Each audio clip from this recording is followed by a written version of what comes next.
Hey folks, welcome to Fantastic Fridays where we talk about Fantastic Four comics. What a coincidence. What a weird coincidence. That's really odd.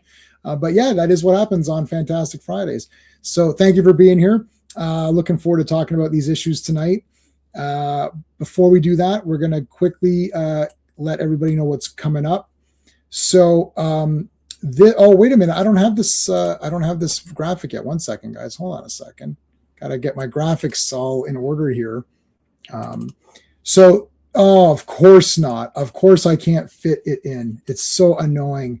You only pay, how much do you pay for? I think I paid like 600 something dollars for StreamYard and I can't get enough of these in here. Okay. So tomorrow is the most powerful stream in the universe. And what we're going to be talking about tomorrow is the Princess of Power mini comics. So, word of warning: these are pretty lame. They are made. They are made for little girls who collect toys and dolls with rooted hair. So keep that in mind for tomorrow. I've got about 50 pages left to read, but it'll go fast because it's all storybook stuff. A lot of it involves stolen fish or making googly eyes at Bo. So keep that in mind for tomorrow. But it's She-Ra, classic character. We love She-Ra. We have to complete these mini comics. There's no horde. She-Ra is pretty much fighting Catra and Entrapta or whatever. So it's a lot of that kind of stuff. So keep that in mind for tomorrow. But join us anyways. It's going to be fun to go through these comics. It's She-Ra. Monday, of course, is Earth's Mightiest Mondays. We talk about Avengers comics. Looking forward to talking about these. We got Beast here, so that'll be fun. On Monday.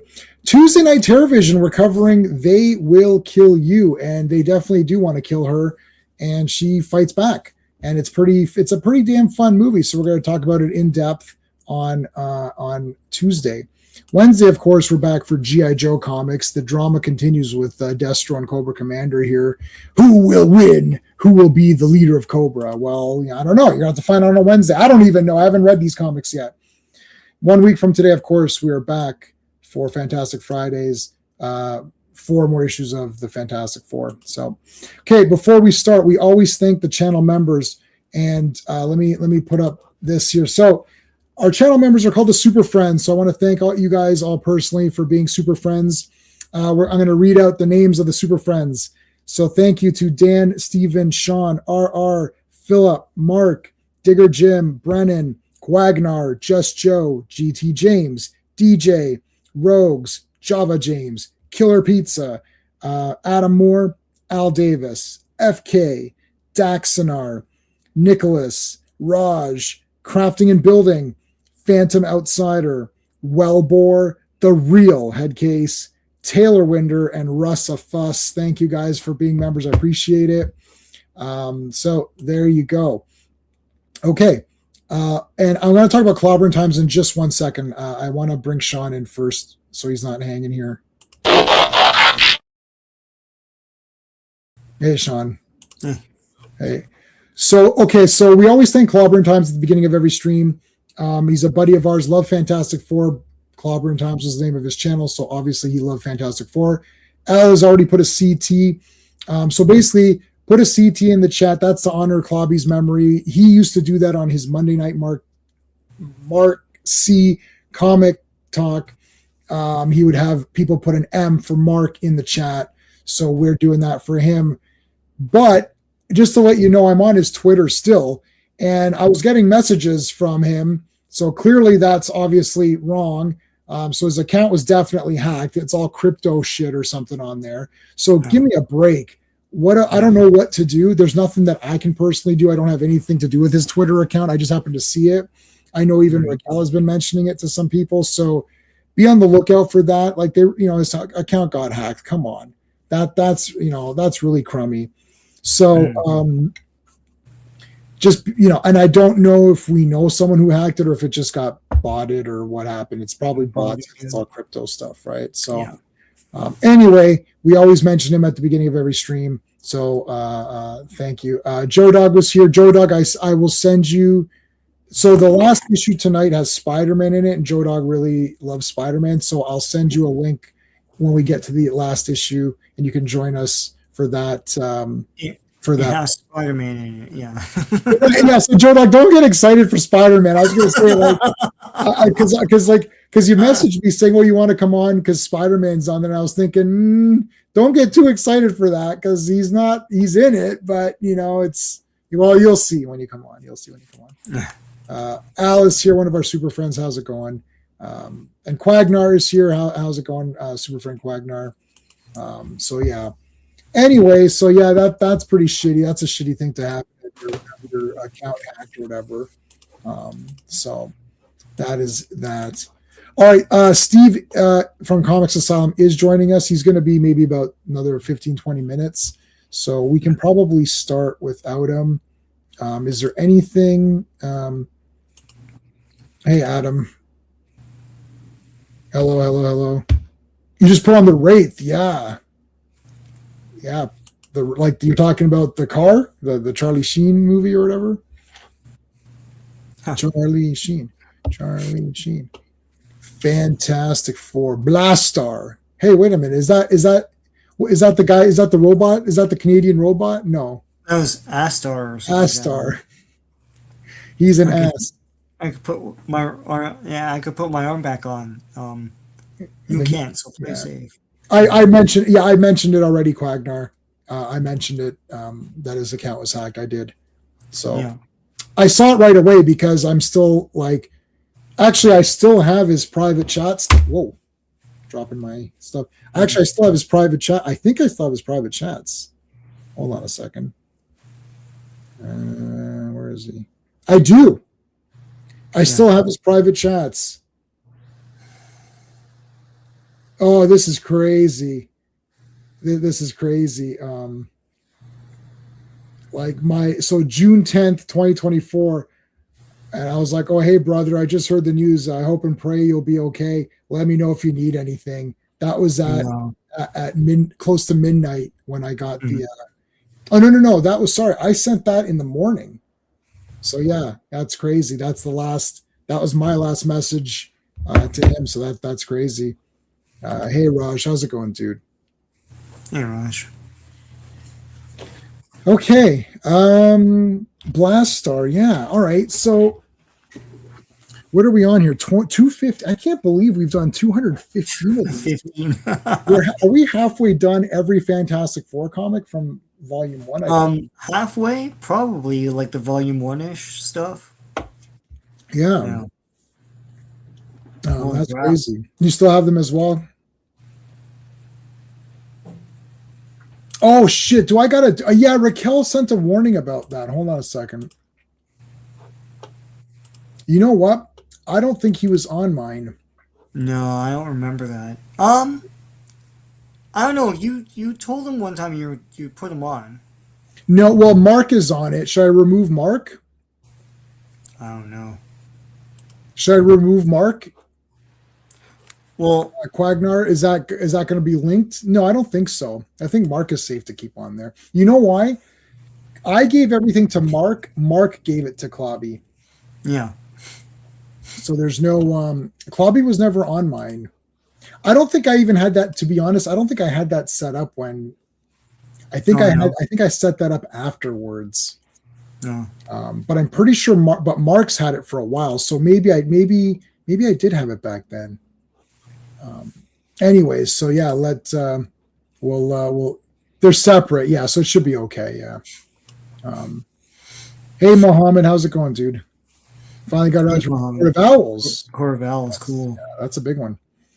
All right, 2:15. I'll put the chat on the mess. I'll put the chat on so you guys can see everything. The chat is on. Raj, that horror thing is something J-Man does from another channel. It's wrestling with horror, right? So, yeah. Oh, what are we talking about? Where? Raj is the last. Channel. Oh, Sean's not invited to that, man. Yeah. No, Sean knows about horror movies. He's a big horror movie guy, but that's not my channel. I mean, yeah. Remember, that's streamed from my channel, but it's not my channel. The host of that is Wrestling with Horror. So Pete's the host of that. Yeah. And so he invited me on to be a fill-in, but then his regular co-hostess, she decided to take a break from YouTube. So I just stayed on. It's not Sean won't be showing up on any of those. Yeah, on those. He won't be showing up on Probably those. ever, but yeah. Ever. Never, ever, ever. Pete's like, should we get Sean on there? I was like, hell no. I was like, don't get him on at all. No, Pete has other friends that come on as the third host. That's why. It's Pete's channel, so yeah. Yeah, it's nothing against. Yeah, Pete. I don't know if you, so Raj came on and Pete's like, I just want to make it clear, I have nothing against Sean. He's really cool. I was like, we don't want him on it. And then Pete's like, no, hold on a second. I'm just saying, I like Sean. He's fine. He's like, I have nothing against Sean. It was really funny. I was like, no, it's like, no, you're against them. I remember. What? That's not a real thing that happened. Yeah, that did happen. Oh, is that why? No, Raj was like, how come Sean's not coming on? I said, it's not my channel. It's Pete's channel. So Pete's like, no, he goes, he goes, just to be clear, I have no problems with Sean. I was like, no, I said, you have three guys on, right? Start internet beef or whatever. It's like internet beef or whatever. Yeah, there's not going to be any. I'd love to have some internet feuds. Guys, let me know if I should feud with anybody. I'm super pumped. I'd love to do it. You know what the problem is? None of this shit. The thing is, I can't lose. I can't lose because I really, in the end of the day, it doesn't matter. I have my collection. I know what I'm talking about. Like, yeah, it's like, and anytime I fight with somebody, whether you agree with me or not, I prove that I am a fan of things, and a lot of people prove that they're fake fans, right? And let me say this. Let me say this for a second, guys, before we start. Bear with me for a second. I know you guys don't care about Rob Liefeld, but I was listening to Rob Liefeld's podcast, and he had Jimmy J on, and Jimmy J is a retailer, big retailer of comics, big time seller, and he asked him point blank. He goes, "Aquaman, that was $1 billion franchise." He goes. And the Aquaman comic that was currently on right now is pretty well. At least I read the first 5 or 6 issues. They were great. Hey, Dr. Reed Richards, yeah, how's it going? I love your avatar there, buddy. Yeah, hell yeah. Are you wearing Fantastic Four today, Sean? You are, right? Yeah. Okay, that's the cartoon. Is that the cartoon? The cartoon one, yeah. Cartoon, yeah. The real cartoon. The old one, yeah. The old cartoon, yeah. The old one, yeah. Yeah. So sorry. Okay, we're gonna start in just a minute. I'm just gonna give Steve a minute to come on, but hold on. So what happened is that he said, he point blank asked him. He's like, Aquaman, $1 billion franchise. The comic's pretty good. It was a pretty good comic. What happened is that he goes, no one cares. He's like, okay, what about Women of Tomorrow, which is coming out? He goes, Women of Tomorrow, the trade paperback and the compact will sell. He goes, but that's it. He's like, no one's buying the current Supergirl title, which I think is pretty fun. No one's buying statues. They're not buying the toys or figures or asking for back issues or asking for New 52 or asking for Rebirth Supergirl or going back to pre-crisis Supergirl or what is the first appearance of Supergirl or the Peter David. He's like, it's not generating popularity for Supergirl. It's only generating popularity for that one book. Exactly. These movies are not helping the comics. Right. Even if they're bad, they're not hurting the comics. And if they're good, they're not helping them because they don't care anyways. We're going to start in just a minute. When I told people, so I went to the office last week. I've had a lot of medical issues, as you guys kind of know, so I haven't gone in as often, but I was in on a Wednesday, coincidentally. And they're like, oh, we're going, tonight. I said, I'm going to a comic shop. Like, I'm not doing shit. It's like, I'm going to, it's like, oh, comic shop to buy what? I was like, oh, it's, Superman, and whether like, do they, and I promise you this is not a lie. Oh, they still make Superman comics? Yeah. Hold on a second. Look at his face. It's not like, oh, they still make Superman comics? Yeah. I'm like, yeah, they never stopped making Superman comics. Hold on. What? I was like, yeah, since when? I don't know, 1938 or whatever. Like, I was like, there's not been 1 month since 1938 that minimum one Superman comic has come out. Yeah. I was like, and then Batman, and it all once you get Superman, It's Batman. These are the normie people. So this is just to let you guys know. The normie people, they're not even tourists, because tourists will still buy 1 or 2 items. You know, do you have Absolute Batman? You know, Yeah. But these are all normie people. They don't even know that there are comics. And these guys were like, I loved getting comics. Yeah. One guy's like, oh yeah. He goes, I was buying comics. He knew Legion of Superheroes, buddy. When we were doing Legion of Superheroes, he's like, oh, you're wearing the Legion of Superheroes shirt. I'm like, get the hell out of here. You know, he's like, I can name everybody on that. I was like, what? I put it to the test. I said, I'm putting it to the test. He tasks me, right? I was like, I'm tasking you, buddy. And he named them. Ultra Boy, like friggin' like Bouncing Boy. I was like, shit, yeah, he got them all. Yeah. And it's like, oh, they still make comics? What the hell? Hey, how's it going, dude? All right, let's start. Let's do Fantastic Four. 215 for Fantastic Four. Yeah. So 215. The cover art is Ron Wilson and Joe Rubinstein. The release date is November 27th, 1979, but the cover date is February 1980. Blastarr. Written by Marv Wolfman, penciled by John Byrne, inked by Joe Sinnott, colored by Carl Gafford, lettered by Joe Rosen, and edited by Marv Wolfman and Jim Shooter. What? Those hacks? This is the first appearance of Randolph James, an old friend of Reed's we only see today. So yeah, well, you know, I mean, you've got a lot of friends in your life you haven't seen. Cosby Show's uncles or whatever. Al is saying there's probably only a market for the older statues, anime, Supergirl. Yeah, they're scantily clad. Well, I've got a scantily clad Supergirl myself, so I'm guilty as charged. Our super friend is here, CT. Thank you, man. Phantom Outsider, another super friend, has joined us. But today they're making Superman. Today they have stopped making Superman comics. Well, okay. Well, I'm still buying Superman. I'm still buying Action Comics.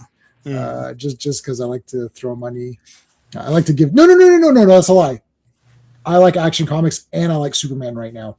Yeah, Superman. I'm not going to lie. Yeah.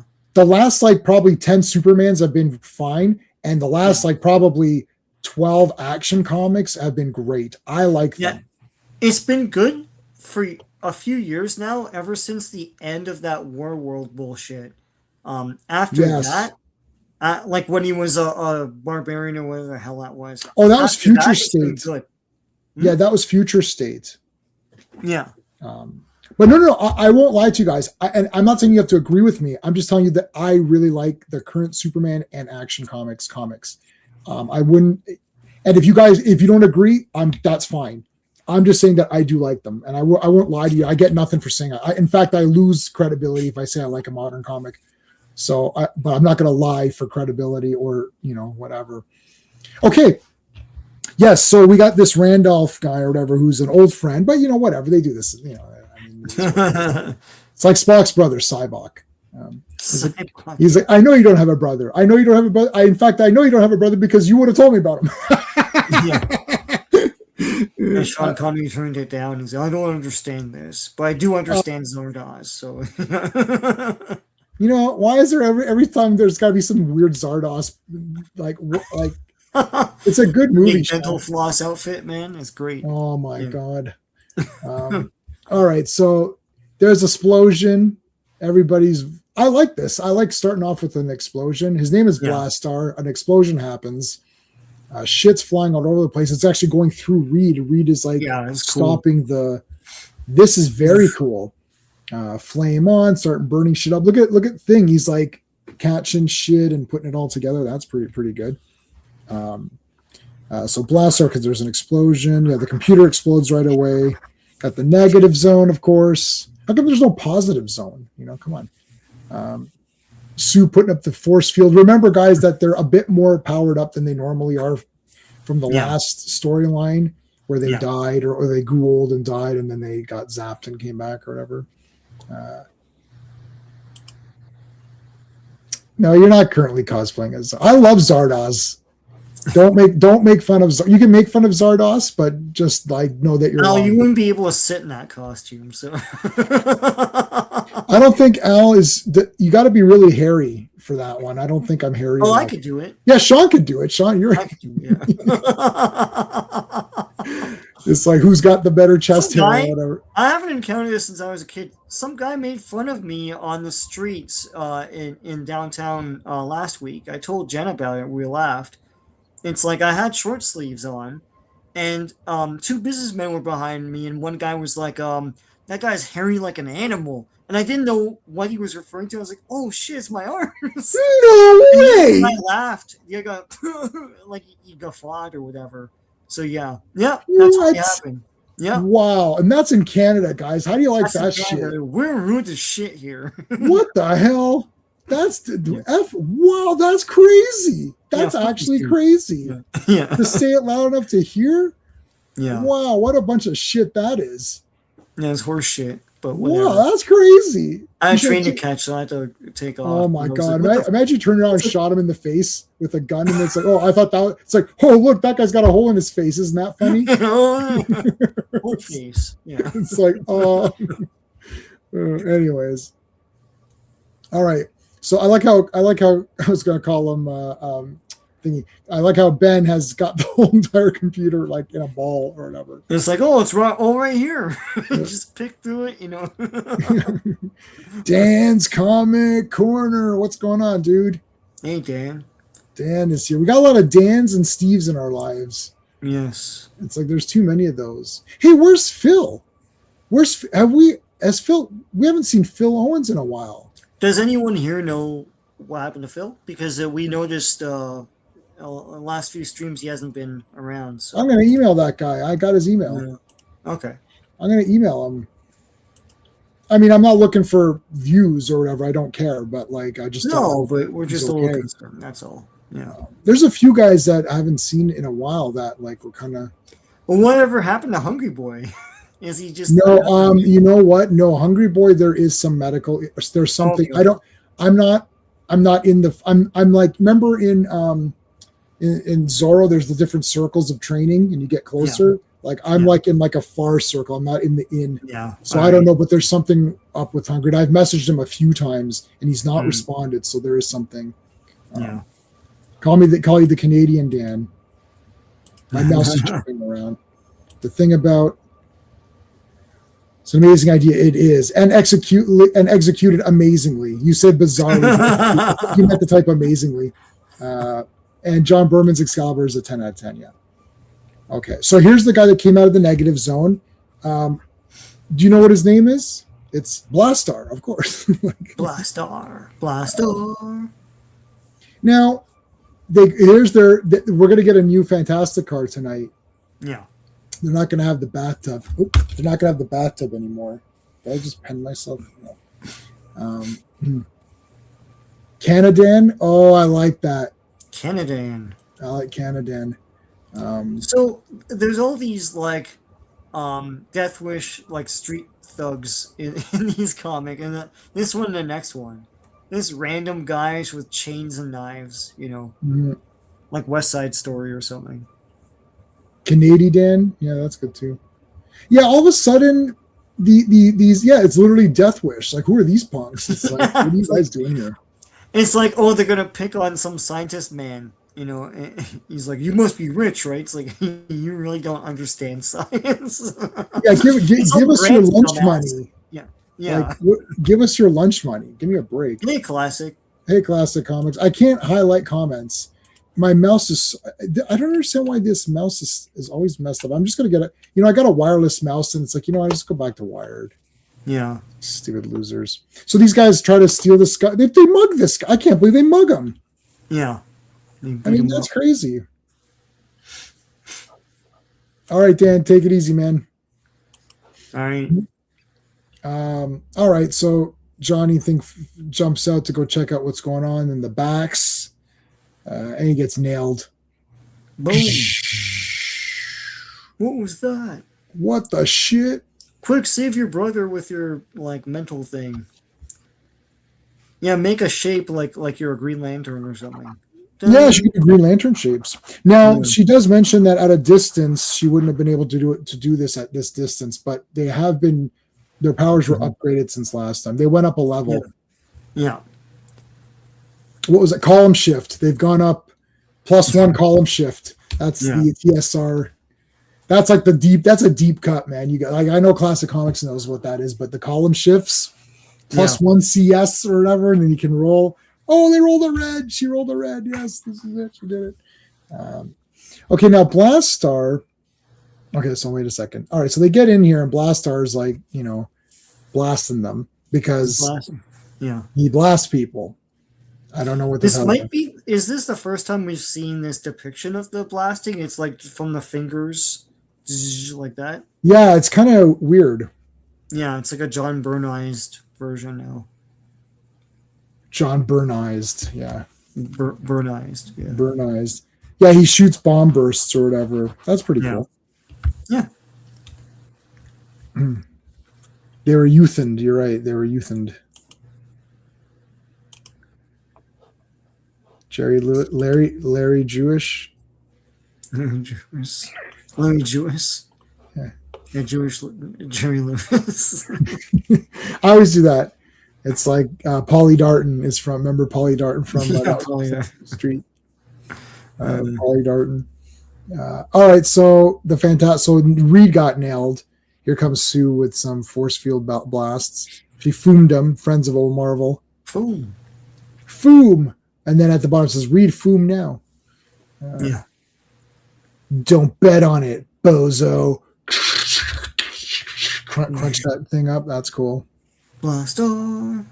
Wrap him up in a nice bow tie there. Yeah. And goes boom! I bomb blast your ass. I'm gonna blast your. No, don't say blast. I'll blast your ass. Whoa! What's going on there? Yeah.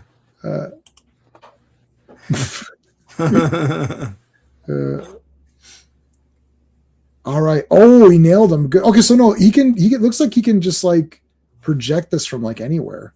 Yeah. So Sue's actually trying to contain him, which is actually kind of an interesting thing to do here. And it's too much. It's too much for much. Yeah.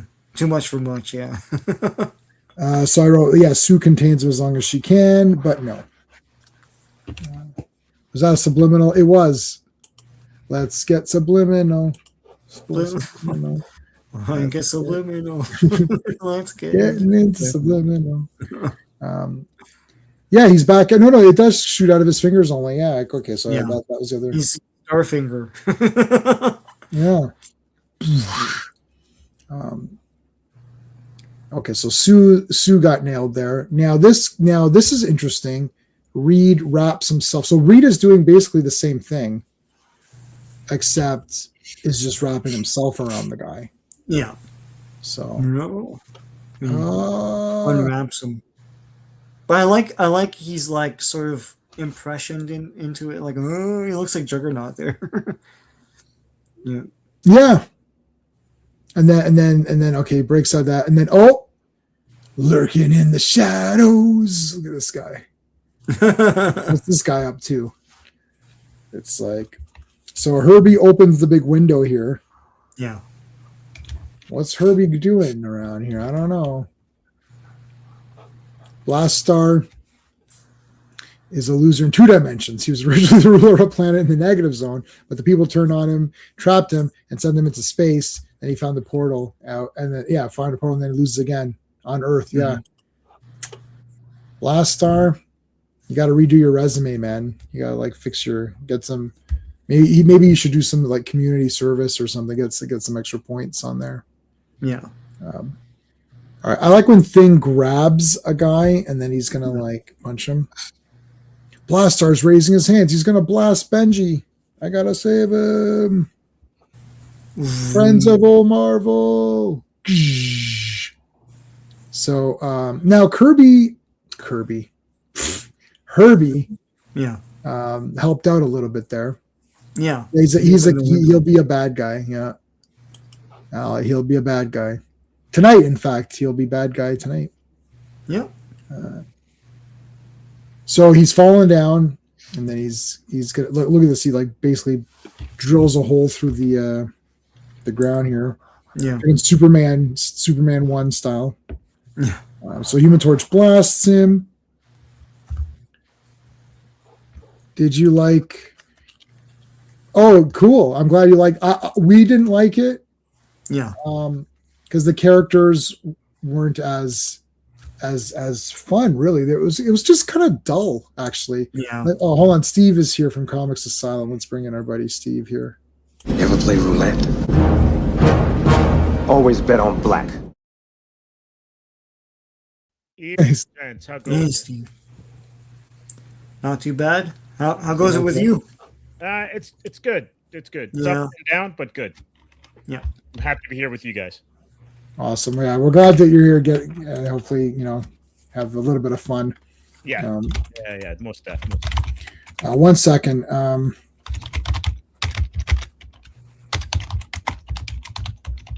I see you're getting the John Byrne Blastarr. Yes. Yeah. Yeah, we were remarking on the finger blasts because that sounds bad, but like Yes. we didn't really see it depicted that way before, Right. Mhm. Yeah. Yeah. This was like Byrne. Like I guess even when he was doing it with the X-Men, but Claremont would kind of get in the way. He was Yeah. kind of rewriting and reconfiguring them, like how things worked in Marvel Right. based on his sensibilities. So kind of interesting. Yeah. I like this perspective, like the TV kind of it was funky. I was Yeah. I was staring at it. I was like, what did they do here? Did they like what is that? It's crazy. That'd be hard to draw like Yeah. that. Like he's got to look flat because he's on TV, but then he's also angled because of the angle of the TV. It's like Yeah, it's this, crazy. right? So, yeah, It'd that's be pretty way good. easier to do now if it was done digitally because you could just like scrunch it, right? Yeah, you could draw it and then rotate it and like like it's like Yeah. distort or whatever it is. There's Mm-hmm. there's whatever it is on Photoshop, distort. I think it will do it. Yeah.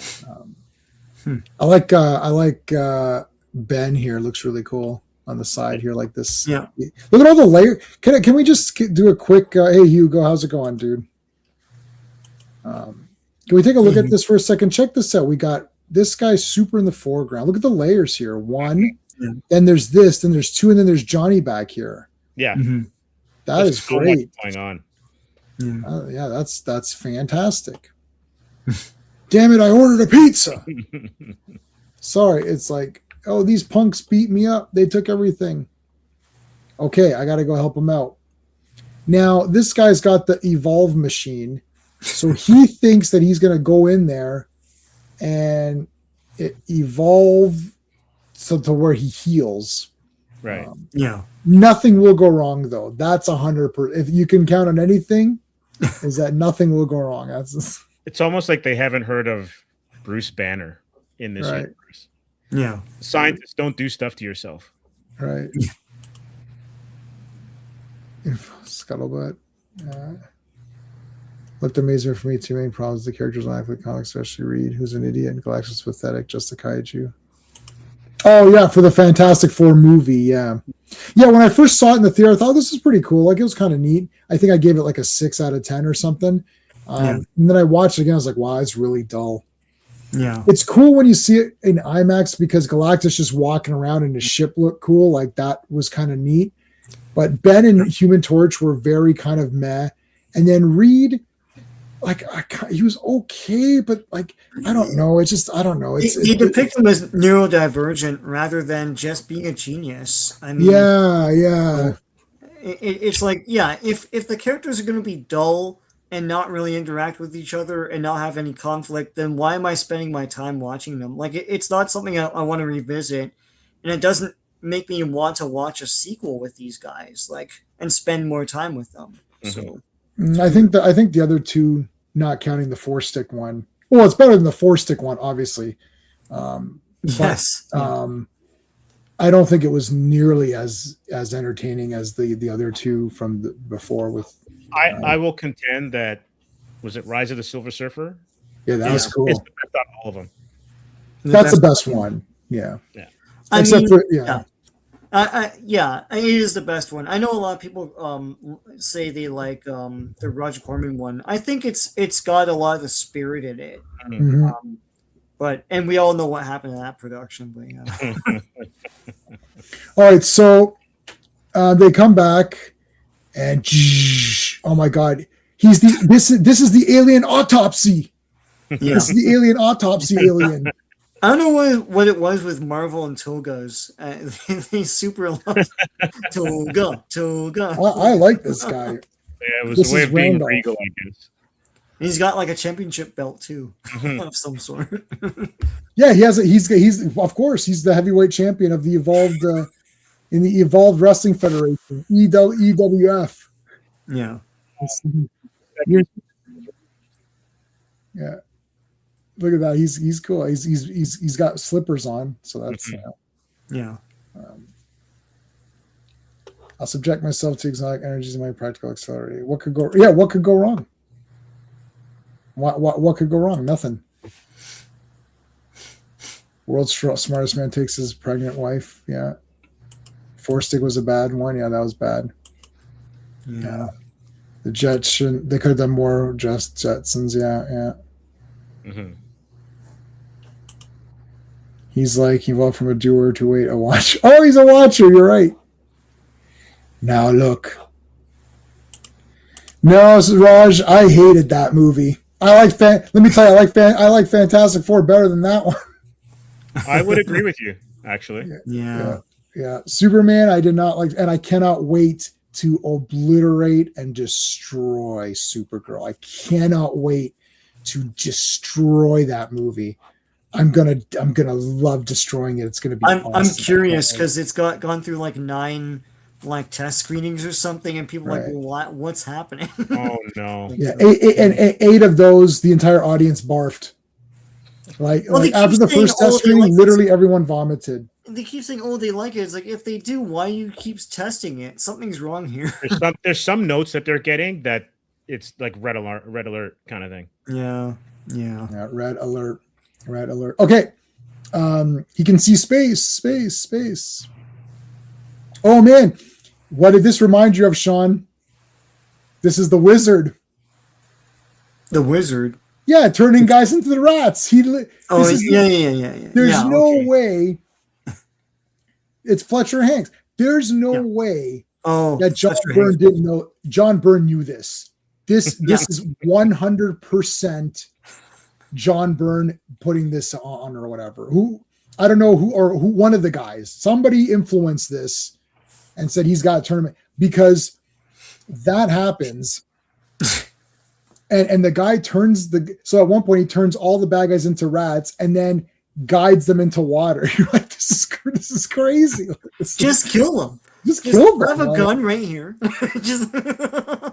I'm telling you, he there's some Fletcher Hanks business going on. This is the Fletcher Hanks business model, right? Like, oh my goodness, guaranteed. Oh, look at this guy's very skinny. If I was going to become evolved, I think I'm not a fan of the Star Child. If you think of all the evolved guys that we've seen, I'm not too pumped up for the Star Child, even though it's like the best movie ever made. I'm not really pumped up for this guy, to be honest. I like High Evolutionary because like he's got armor and like a fin and like that's a bit better. I think if I was going to be evolved, I'd rather look cooler. This guy looks he looks like an alien, and it's kind of, I don't know, he's not that cool. They always imply that an evolved human would be more mind than body. Muscle, right? So than body, right? So there's a skinny dude with like a big head. He could float around and shoot stuff out of his eyes. Well, why can't you have both? Have you guys seen Lucy? The movie Lucy? Yes, That's mind and body. That was evolution. That was isn't that she turns into spoilers. She turns into a USB stick or something like that, or that's the next evolution. That's at the very end of the movie. Yeah, something weird happens. Something I haven't. She turns into a big computer and everything's in a USB stick that she evolved into, and they take that out, and then that's the next evolution or whatever. I think once she was off screen, I just stopped paying attention. I thought I was like, okay, well, it does have a bit of a 2001 kind of ending. Like once Kierdula gets I guess what evolved. He's evolved as the Star Child. Yeah. And it gets really weird. It gets trippy the same way. Yeah, it's David Bowen. Mm-hmm. It's Bowman. Sorry, I think it's Bowen and Frank Poole. I love 2001, man. I got to see it in the theater when they re-released it. Nice. And the 4K of that is absolutely ridiculous. Like if you only have one 4K, that's it. Like that's the one, 100%. I should get some Hal quotes on here. I gotta see 2010 again. I saw it in the theater. I didn't mind it. I didn't mind it. I liked it. I'm like partial to Roy Scheider anyway, but yeah, I liked it. No, it's fine, but it's not the book. Oh. In the book, like the Star Child's doing shit. Yeah. It's like in that one they ignored it all and they just went for the whole Russian angle with them teaming up and all that. So I mean, you ignored the cool parts. Like it's just one of those, like the movie is not a bad film. No. Until you read the book and you're like, oh, what the heck was that? But it's not a bad movie anyways. It's not poorly made or bad. It's just not the book where the book should have been closer. That's all. Do you think part of it is because of the technology? Of course, they can't do it. Figure it out. They couldn't figure it out. Yeah. So I still like it. Hey, DJ, how's it going? No, you didn't miss it yet. No, not yet. No. It's the end one. So for my buddies on top of me here, I bought this off the rack. Oh wow. Yeah. Awesome. So I think either 2 or 3 of these I bought off the rack. Wow. That's great. Went to my local, I think it was Max Milk for those. Yes. Wow. Back in okay, so now we're gonna out Steve. What year? Okay, Sean, do the credits. We're gonna hear the year of this, and we're gonna know what we're gonna know. It's all right. That's okay. You can help me. Know old Steve because it's already there on the cover. Right. Does say 79. Yeah. Fantastic Four 216. The cover art is Rich Buckler and Al Milgrom. The release date is December 25th, 1979, but the cover date is March 1980. Where There Be Gods, written by Marv Wolfman and Bill Mantlo, of course. Penciled by John Byrne, inked by Pablo Marcos, colored by Carl Gafford, lettered by Irv Watanabe and Michael Higgins, and edited by Mark Grunwald. All right. No, I did not. Wow, that would have been interesting. Yeah. Oh, sorry, what was that? Oh, so yes, cosplay. No, he didn't cosplay as him. You should go back to the machine and try again, yeah. All right, so he's walking around. Oh, he's floating around everybody. Oh, they got the heads. That's cool. Yeah. I like how the heads are reacting to what's on here. Reacting and whoa. Sue, first time watching Conan the Barbarian. Like, oh. Reed, first time watching, 2001: The Space Odyssey or something.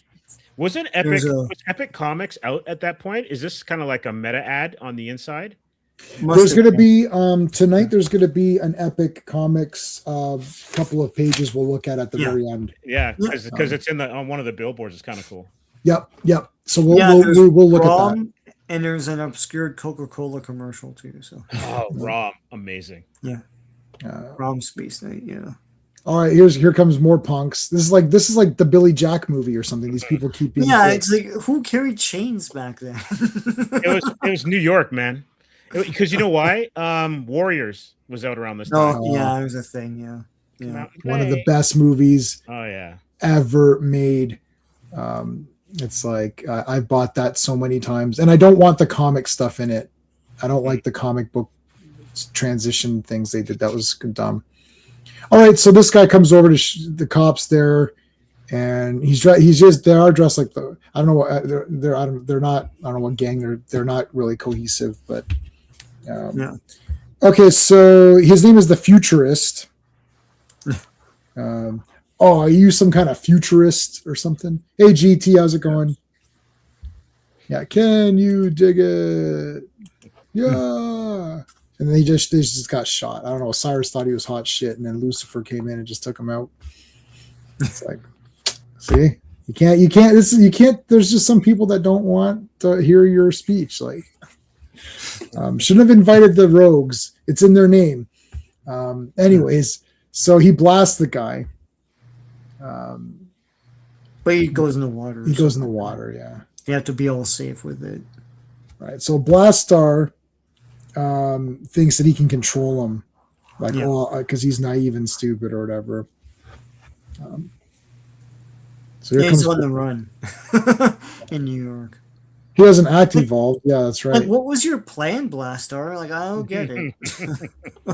Well, he saw this guy. He's like, now I've got a plan or whatever. Now he's just a homeless man in New York. That's all he is. Well, his plan is to give her. Yeah. That's a plan.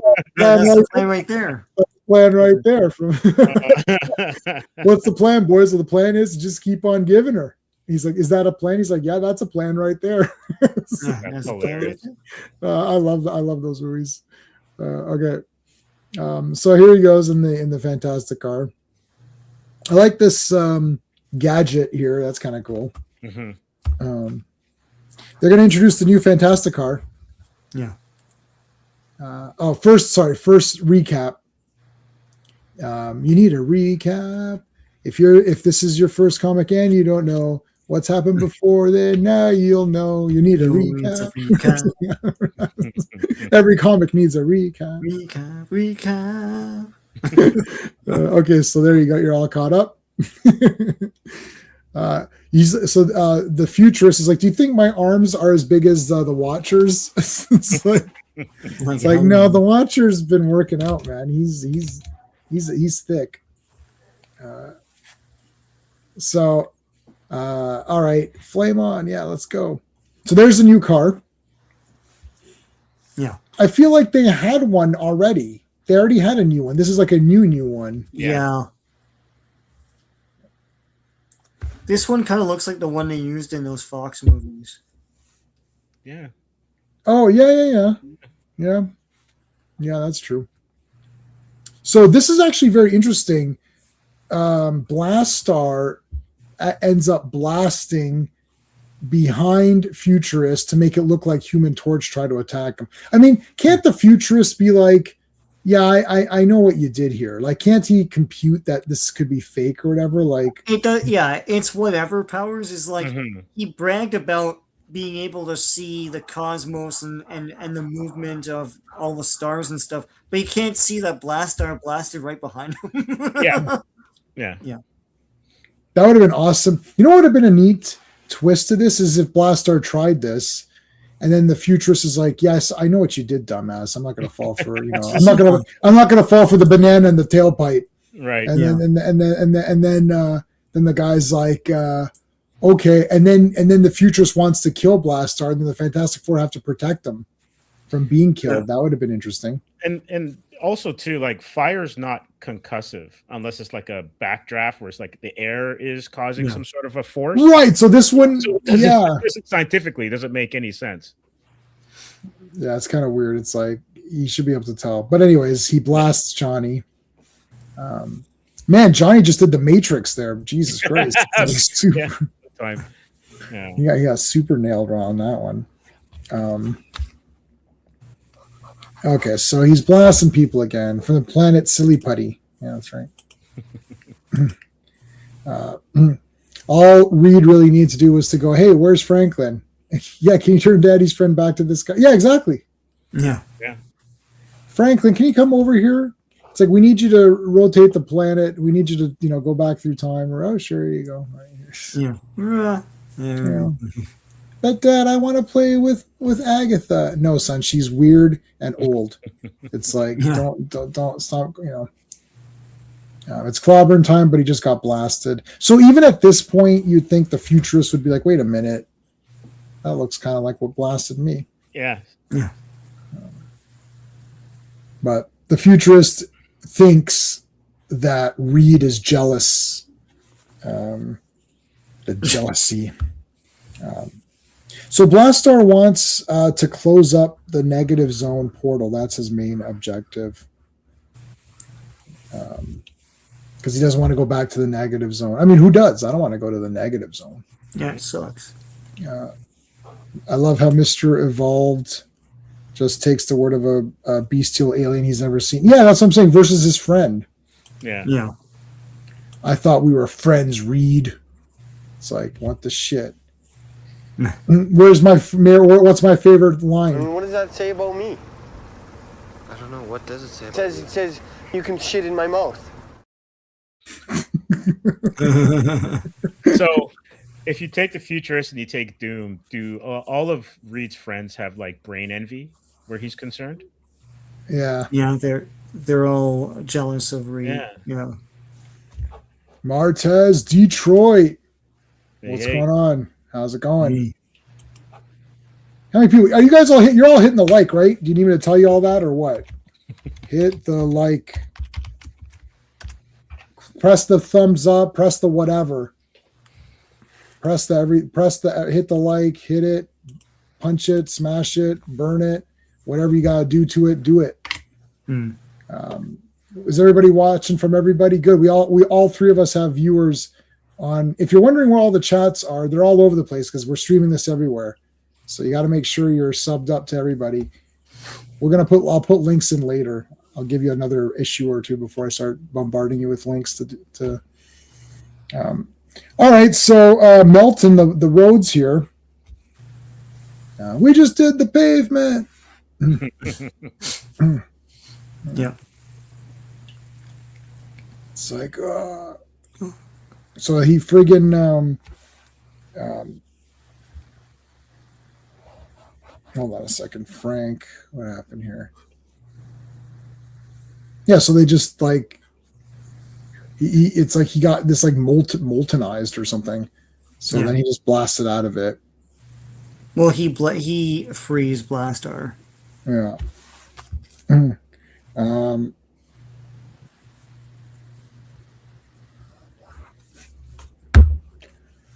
All right, let's go. Go up to the Baxter building. There's Sue. There's Franklin. Here comes Franklin. You guys were talking about Franklin. Yeah. He gets. Oh my God! It's Franklin! It's Franklin! He's here! He's here! Mm-hmm. Comes right to the ring. Mommy, are you okay? This doesn't look okay. And now Blastar's going to blast the doors open or blast the doors closed. I'm going to have a question for you guys later on. With regards to Franklin. It's the friggin' Children of the Damned here. Mm-hmm. Well, was this the first 4.5 shirt? I think so. Yeah. I think that's a burn thing, yeah. Come on, man.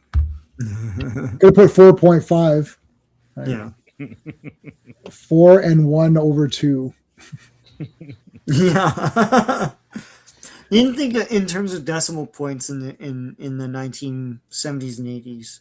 It was all fractions. Yeah. Yeah. So, question, is this the first time that Franklin has used his powers in anger? I don't know how he used them in that annual where he defeated Ultron. I feel like he was scared and in that maybe, and it came out that way. This looks like he's pissed off. Yeah. He's pissed off, yeah. I actually wrote Frank pissed. Yeah. So yes, that was my interpretation because I actually wrote that down. Right. Yeah. And then I wrote Frank sends him back, so he sends him back to the negative zone through the door. By the way. Yeah. Send him back. Send him back. Whoa, I'm back. Welcome back.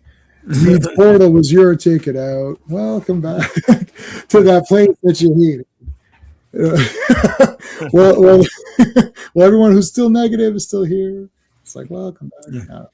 I can't come up with the welcome back Cotter. I know the real song. I can't make it work, but you guys, because somebody in the chat can do it. Okay, so we just sent him back to the negative zone. Now it's your turn, futurist, dumbass, with your butt head. He's got a butt head. Literally. Yeah, wasn't there an In Living Color sketch, the butt heads? And they all had bum heads. I wouldn't be surprised. They were crazy, man. All right, so the futurist is like, I must leave this place and go do other cool shit in other comics.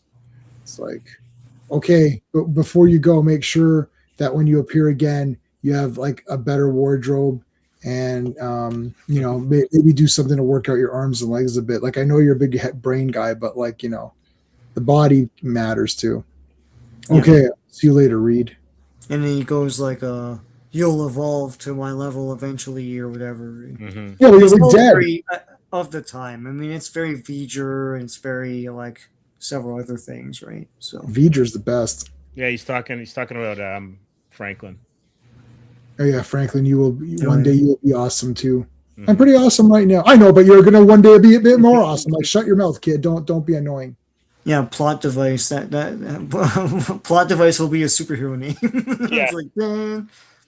One day you will become a hero known as Plot Device. One day they'll invite Jim Lee and Rob Liefeld back, and they'll make a pocket universe, and you'll be front and center in that because they'll have to have someone to make this universe for them. That's Right. right. Like, oh, thank you, futurist. Yeah. They're never gonna come back. No, they're gonna come back. They're gonna get paid and come back. Or Jim Lee, and shut up, kid. You're gonna have to believe me. Right. One of them can't draw feet. I'll leave it to you to figure out who. He can draw feet just fine. I I know you're joking. Otherwise, you'd go right to the bottom. Like, am. Well, no, that's the big thing, right?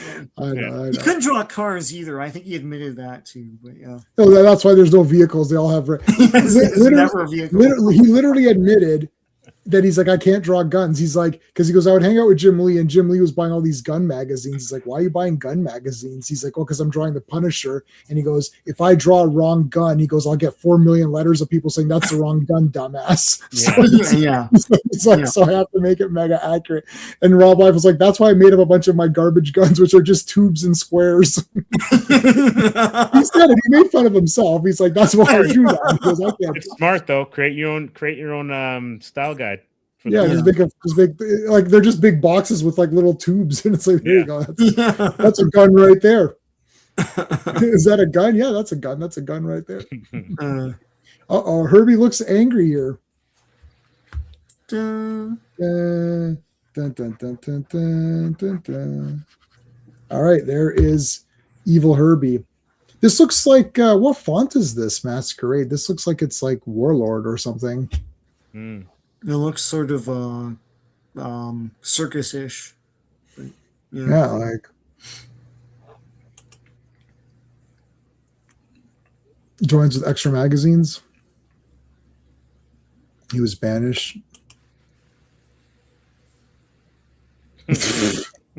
My name is Franklin Benjamin Montoya. You hurt my mother. Prepare for pain. It's like, my name is Inigo Montoya.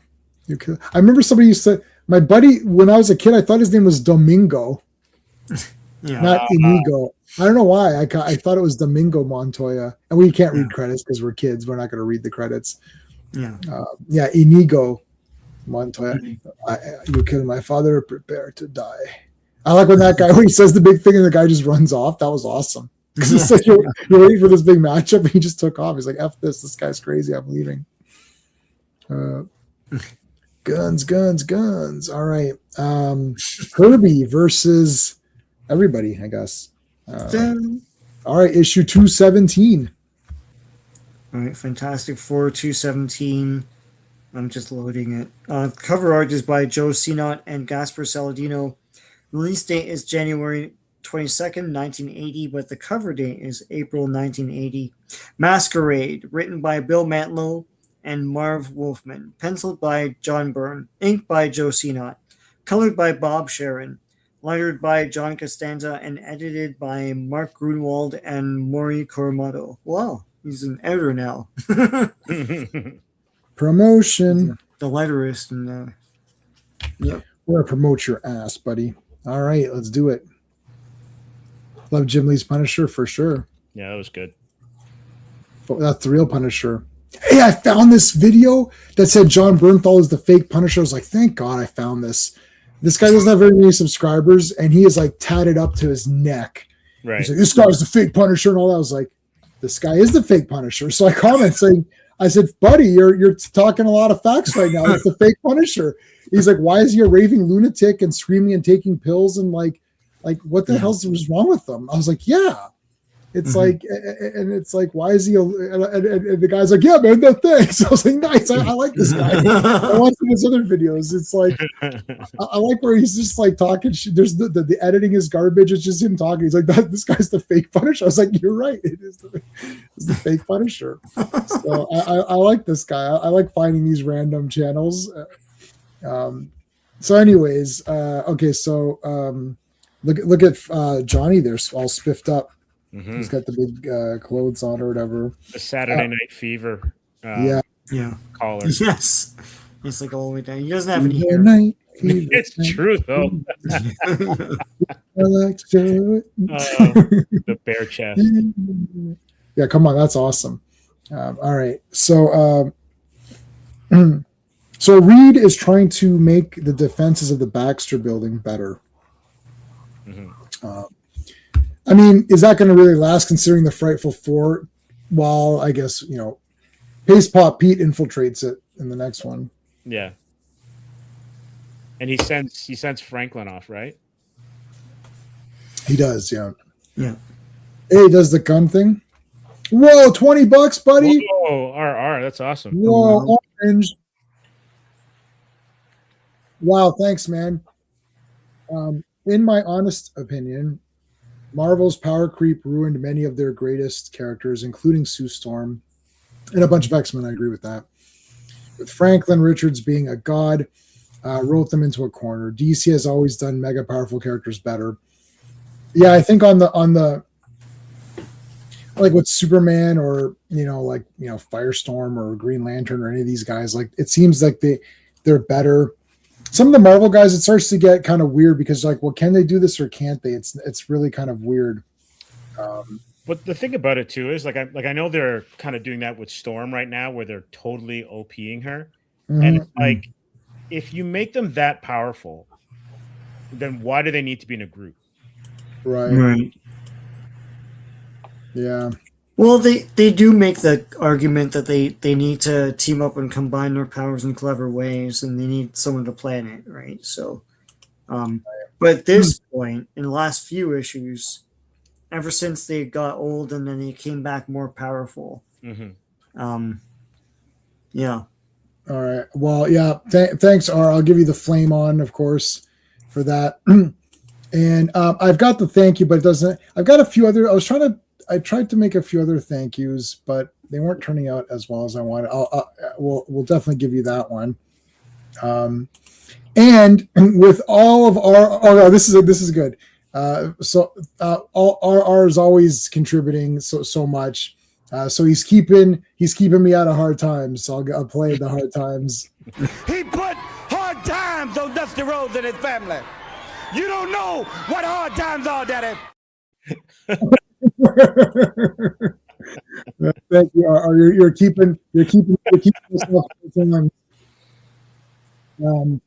I got a credit today from something, whatever. So I decided to use that credit and put it into a savings, my savings account. Of course, I didn't do that. I immediately bought comics. I immediately went to eBay and bought a shit ton of Iron Man comics. It's like there's people out there that get like a credit or like a bonus, and then they put it in savings like dumbasses. It's like what the real people do is they buy cool stuff immediately. I also bought Galvatron. I bought the Studio 86 Galvatron. I was with Sean at Toys R Us. On the weekend, we were at my friend Steve's. We'll call him Steve's place for board games, and I went there early to scope out the Toys R Us. Right, and I pick up my friend Jason. Sean's laughing because he already knows where this is going. So I pick up my friend Jason, and we left early. I was like, we're gonna go a bit early to go check out Toys R Us. Walk into This is the Toys R Us next to Steve's place. Walk into Toys R Us. Who do you think is there? Whoosh! This guy. He's already there. And I was like, "You bastard!" So I came in there and I yelled. I was like, "Oh, there's Sean trying to get ahead here." He was already he knew that I'm going to be there an hour early, so he came even earlier to beat me to get on the good shit. I came in and where is he? out of the entire Toys R Us store, where do you think he is? Right where the Transformers are. Bloody bastard. It's like he knows that Transformers. Well, like the first thing I hear is Jason saying, "Oh, there's Sean, trying to get Transformers before me." But like they're in like the girls' weird like outfit section. No, we have to walk through there to get to the thing. Yeah. What are you talking about? You have to walk through. Wow, what tell the geography of the situation. It's true. It is right in front of the walk through the thing, but Sean's there. Oh shit! Then he saw me. He tried to grab. He's like, no. Yeah. That was That's legitimately. Funny. And then Jay was like, you know what? I'm just gonna go get a coffee. These guys are. These NLs are like the no lifers. Yeah, I know. Yeah, Raj gifted a membership. Thank you, Raj. That is very nice of you. I appreciate that. We're gonna. I'll give you the other thank you that I can put on there. Thanks, man. I appreciate that. The chat is covering some of the good spots, but what are you gonna do? And how about this one? Thank you. I appreciate that. And Tevia got it. So there you go, buddy. Cool. So Tevia, if you want any comic, so you can go to the members community tab, and there's a link to my G Drive, which has a lot of cool stuff on it. G.I. Joe comics, it's got Iron Man comics, and that's for my members. But you'll have to click on the link, and then that I'll have to allow you access to it. So do that if you want. You could see what's on the G Drive and see if you want anything. And if you want comics or something, you can let us know. They're all CBR files or CBZ files, so you have to you'll need a reader, which there's a free Microsoft reader called Covers, which I'm using for these. So there you go. Okay, let's continue on here. So thank you guys, I appreciate that. Herbie is a bad guy. He's bad. He's got the evil laugh. So he was actually changed up by the Xandarian computers. We'll see what happened there. Something happened on Xandar. But yeah, so he's going around pressing stuff, and he actually looks evil. I actually like that they made Herbie a bad guy. That was pretty cool. Well, look who's there. Yeah. Oh yes. So I wrote. Okay, so we've got Dazzler. Now, if you're a fan, if you've been with this channel a long time, you'll know that we actually went through all of the Dazzler comics, and I appreciate the 4 people that watched those. That's really I appreciate that, guys. But I did go through all the Dazzler comics. Now, if you guys like Dazzler, you can go back and watch me and it was actually me and Scotty. Scotty and I went through all the Dazzler comics. So there you go. So he's giving some tips on which ones. The one I'm using on these streams is called Cover. It just opens it up. It's very easy to use. You could scroll, or you could do it by pages. You could zoom. It's free on the Microsoft Store, so it's. Jamie, when you get a chance, could you slip Macho Man's speech of the steamboat? Okay, here's the thing. If I have more than 2 or 3 seconds, WWE will nail the stream, and I won't be able to monetize it, and it won't be able to be shown on, like, the stream won't be taken down, but I might not be able to show it anywhere outside of Canada. It's happened on so I used to do a wrestling stream every Wednesday. It was just called Weekly Women of World Wrestling. So I just did the female wrestlers because nobody wants to look at like naked guys. So I did the girls only. So Steven and I did that for a while, for a couple of years. Every time I had problems, like I was like, you know what? It's not worth it anymore. Plus the female division's kind of not as great as now. It's okay. But like, so I was like, I can't do it. So even the Macho Man clip that I showed the hot dog in, which is like 4 seconds, and the Dusty Rose, I can't show more than that. That's the only problem with showing a long clip of wrestling. Wrestling, WWE's like famously brutal for that. Yeah. Okay, so and Bravestar apparently, but anyway, yeah, I got nailed on Bravestar. Yeah. All right, so there's a baddie. He's trying to pick up the Dazzler, And then Human Torch flipped him off. F5 zone. Whoa. It should have been an F4 because it's a Fantastic Four. Then he makes the 4. It's Johnny Storm. Oh God, I don't know. Johnny Storm. He's like, woo, look at that butt. Woo-hoo. Walking away. It's like that. Hey, lady. It's like, you're a flame. Oh, I thought it was great. I'm the Dazzler. Da, da, da. So, wait, do they date? Because it looks like they're hitting it off here. Yeah, it does seem that way. Yeah. I don't remember her as a girlfriend of Johnny Storm, so. No. He may have appeared in the Dazzler comic. He may have appeared for an issue or something. As just she had many would-be boyfriends though. But yeah, so here comes Herbie with a random attack on Sue Storm. No, from behind, Herbie. What are you doing? No. Herbie, what are you doing? So she turns invisible to escape. He's like, I've got infrared, you stupid bitch. Wow, Herbie's a real dick. Infrared, no. Hey, Dave. Dave C, what's going on? Hey, Dave C. Yeah. The Creeper. The what? Sorry. Oh, yeah. Did Dad ever date the Creeper? I don't know. I've read them all, but they're pretty lame. The first 10 issues of Dazzler are pretty awesome. Yeah. And then after that, they're kind of whatever. Herbicide? Yeah, I like that. Herbicide. Doesn't she fight Galactus or something? Yeah. Yeah. She fights Terrax and stuff, and it's pretty cool. It's like that would never... She'd get killed. She appeals to him, though. She kind of appeals to his, humanity-ish or whatever. I don't know.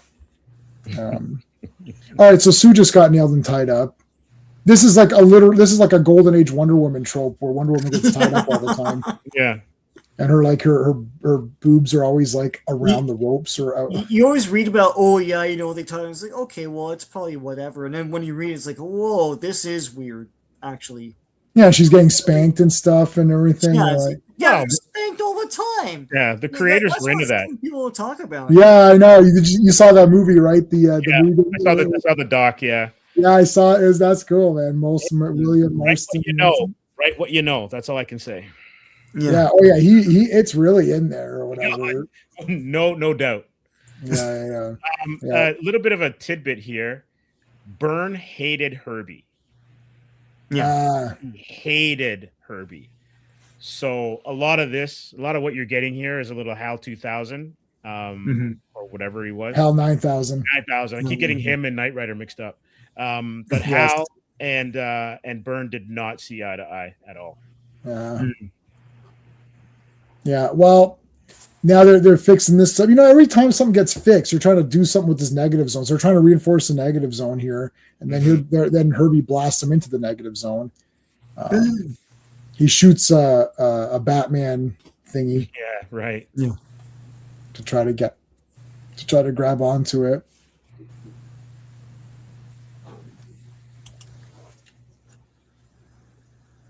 She to be his herald for a little while. Yeah, okay.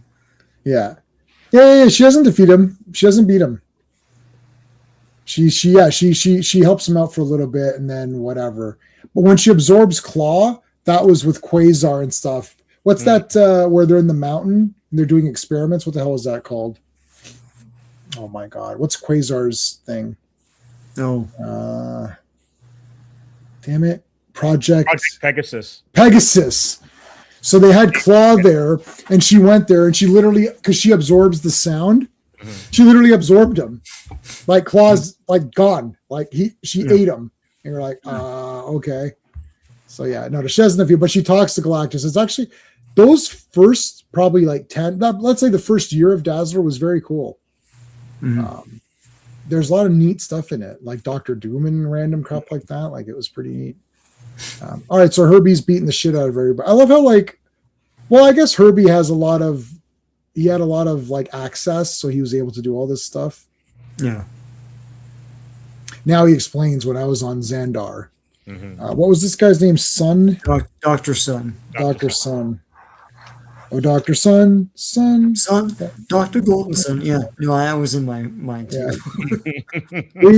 Please send me your shit. All right. Herbie, why are you being a total douchebag? Because John Byrne hates me. Who's John Byrne? You'll find out. And yeah. Sorry, go ahead, Sean. No, I was going to say it's fun they included the character while the show was on the air because kids would be like, "How come there's no Herbie?" And so there is, but yeah. How come there's no Herbie? Because he's trash, you dumbasses.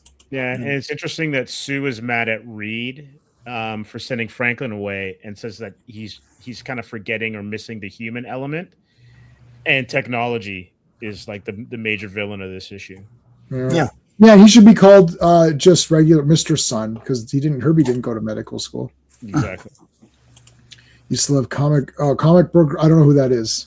Is that a YouTuber? I don't watch YouTube. Oh yeah, I remember that call sign. Yeah. I was thinking about her the other day because I don't know what happened to her, but Comic Book Girl 19. Okay, well it came up on its own. Let's see. She was pretty big, if I remember. Like she had a lot of following and stuff. Yeah, I think she's still doing stuff now. Yeah, good for her. I mean, well, there was a video 2 months ago. Oh, okay. It just trailed off for me. I was like, yeah. The algorithm tends to push things in and out of everyone's. She did a live stream a month ago. Yeah, I think she just she flared up and everyone's like talking about her, and then it's sort of like the algorithm just like shoos people like that away. I don't know. Yeah, 2 months ago she did something. So there you go. She's I don't know. I don't know any of these people. I mean, I don't know these people. And then I find one. I thought, well, this person's really good, and then everyone hates them. I'm like, oh, okay. I guess I hate them. I don't know. Like, yeah, everyone tells you what to think, right? It's everyone's like, oh, this person's trash. One thing in one video somewhere, it's like, yeah, I'm not in high school anymore. Like, I recognize high school behavior and adult behavior. I don't give a shit. Yeah, like I don't care if someone said something weird in a video. Like, who cares? Like, yeah, no one ever grows or changes. Did you know that? No, they never do. They're the same. All right, like, all right. Herbie's electrocuting the crap out of him. Call Johnny. Johnny, we need you. Sue, Ben, and Reed are all taken out, is what I wrote in my notes. So basically, the Baxter building is really the. It's like he's got all of the Baxter buildings, weapons and whatnot. Yeah, it looks like duty calls and ruined a good night for Johnny. Johnny looked like he was on his way to getting. Yeah, he could have. Yeah. Done it. Done it. Done it. Done it. Done it. Yeah. That Marvel. I wonder if MF Doom ever sampled that. Like it. Yeah, good question. I don't know. I mean, that's in every. All right, Flame on.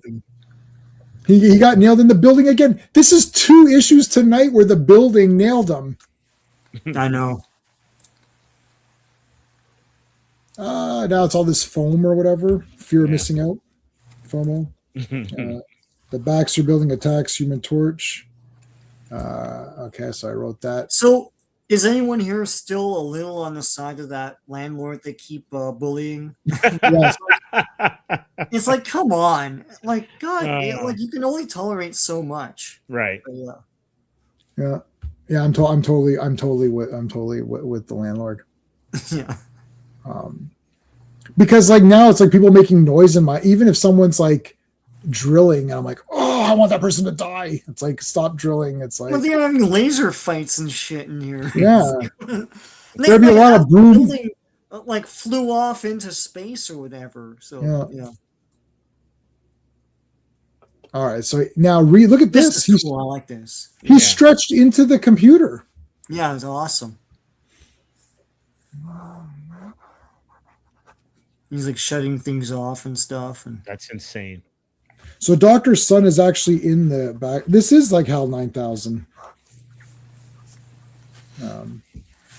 So they break this thing, and that frees everybody up. What's weird though is that didn't Sue in previous issues like be able to expand her force field from her body? Yes, from her body, right. So she could have, well, anyway. Can't use logic all the time. Look over here. Oh, what's that? Oh, shit. Oh, man. All right.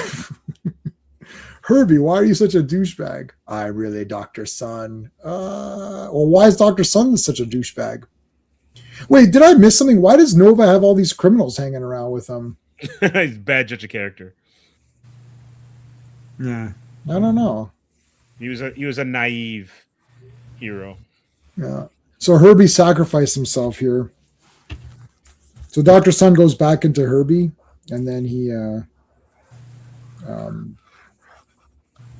no, sorry, Herbie destroys the computer because Dr. Sun is in it. Dr. Sun leaves Herbie and goes into the computer, and then Herbie destroys the computer to sacrifice himself. That was nice of him.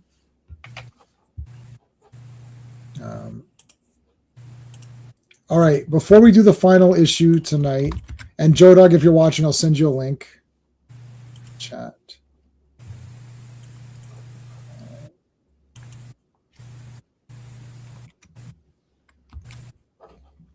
Okay, so before we do that, let's oh shit, I don't have my links ready. All right, hold on a second. So guys, make sure you hit the like on wherever you're watching. We would appreciate that. And let me get my links up here. So we're streaming this on all of our platforms. So Steve, what have you got going on your channel? I'm gonna be with you guys on Monday if you're doing Avengers again. Yep. And cool. Then I guess on Wednesday we put out a video. We mentioned it on our last stream with G.I. Joe, but that was chronicling Jim Lee's health revelations and Capullo soft retiring and Charlize Theron, trying to beat Tom Cruise, doing a good job of it. I guess rock climbing in Times Square for her new Apex movie. Oh yeah. All right. So I'll say what we're both on. So Sean, besides the live streams, I'm trying to get your channel up here. Where is your channel? Decepticon. Okay, Sean, what have you got coming up? Yeah, on Sunday, I've got Marvel Toon 1, number 20, continuing on from Annual 1 with the Liberty Legion fighting a bunch of Yahtzees. Superman's pal Jimmy Olsen on Tuesday, number 115, where Superman's a douche. And the Supergirl storybook on Thursday from 1984. One of the marketing of that movie way back then. So stay tuned. All right, so Sean and I are going to be back tomorrow night. The most powerful stream in the universe. Tomorrow's stream, we're going to be talking about the Princess of Power mini comics. Yes, these are made for little girls that collect toys with hair that they can comb, because there's no Hordak or anything cool going on. It's all a bunch of lame crap, but it's very pretty and it's kind of fun. And Katra is like my favorite character of all time. She's like the best. All she does is just do really random nothing things that make no sense. But I kind of like Katra. So that'll be tomorrow.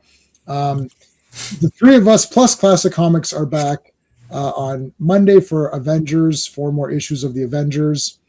Me by myself will be on Pete's channel for Tuesday Night Terrorvision, where we're covering They Will Kill You, which was awesome. And then we're all back on Wednesday for G.I. Joe, issues 17 to 20. And then we're back again 1 week from today for Fantastic Four. So that is everything that we've got going on. So guys, make sure you subscribe to everybody, blah, blah, blah, all that stuff. Joe Dog is joining us now for this last issue. Hey, Joe Dog, how's it going? Hey, what's up?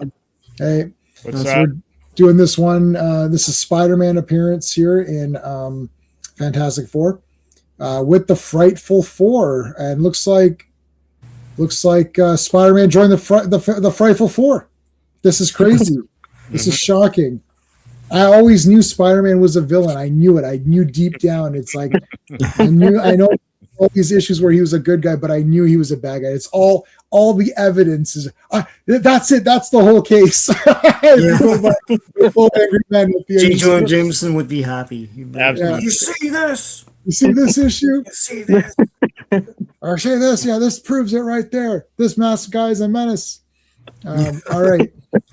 Sean, let's do the credits for 218. Fantastic Four 218. The cover art is Al Milgrom and Joe Sinnott. The release date is February 26, 1980, but the cover date is May 1980.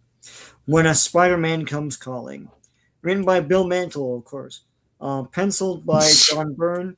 Inked by Joe Sinnott. Colored by Ben Shawn. Lettered by Jim Novak. And edited by Jim Salicrop. All right.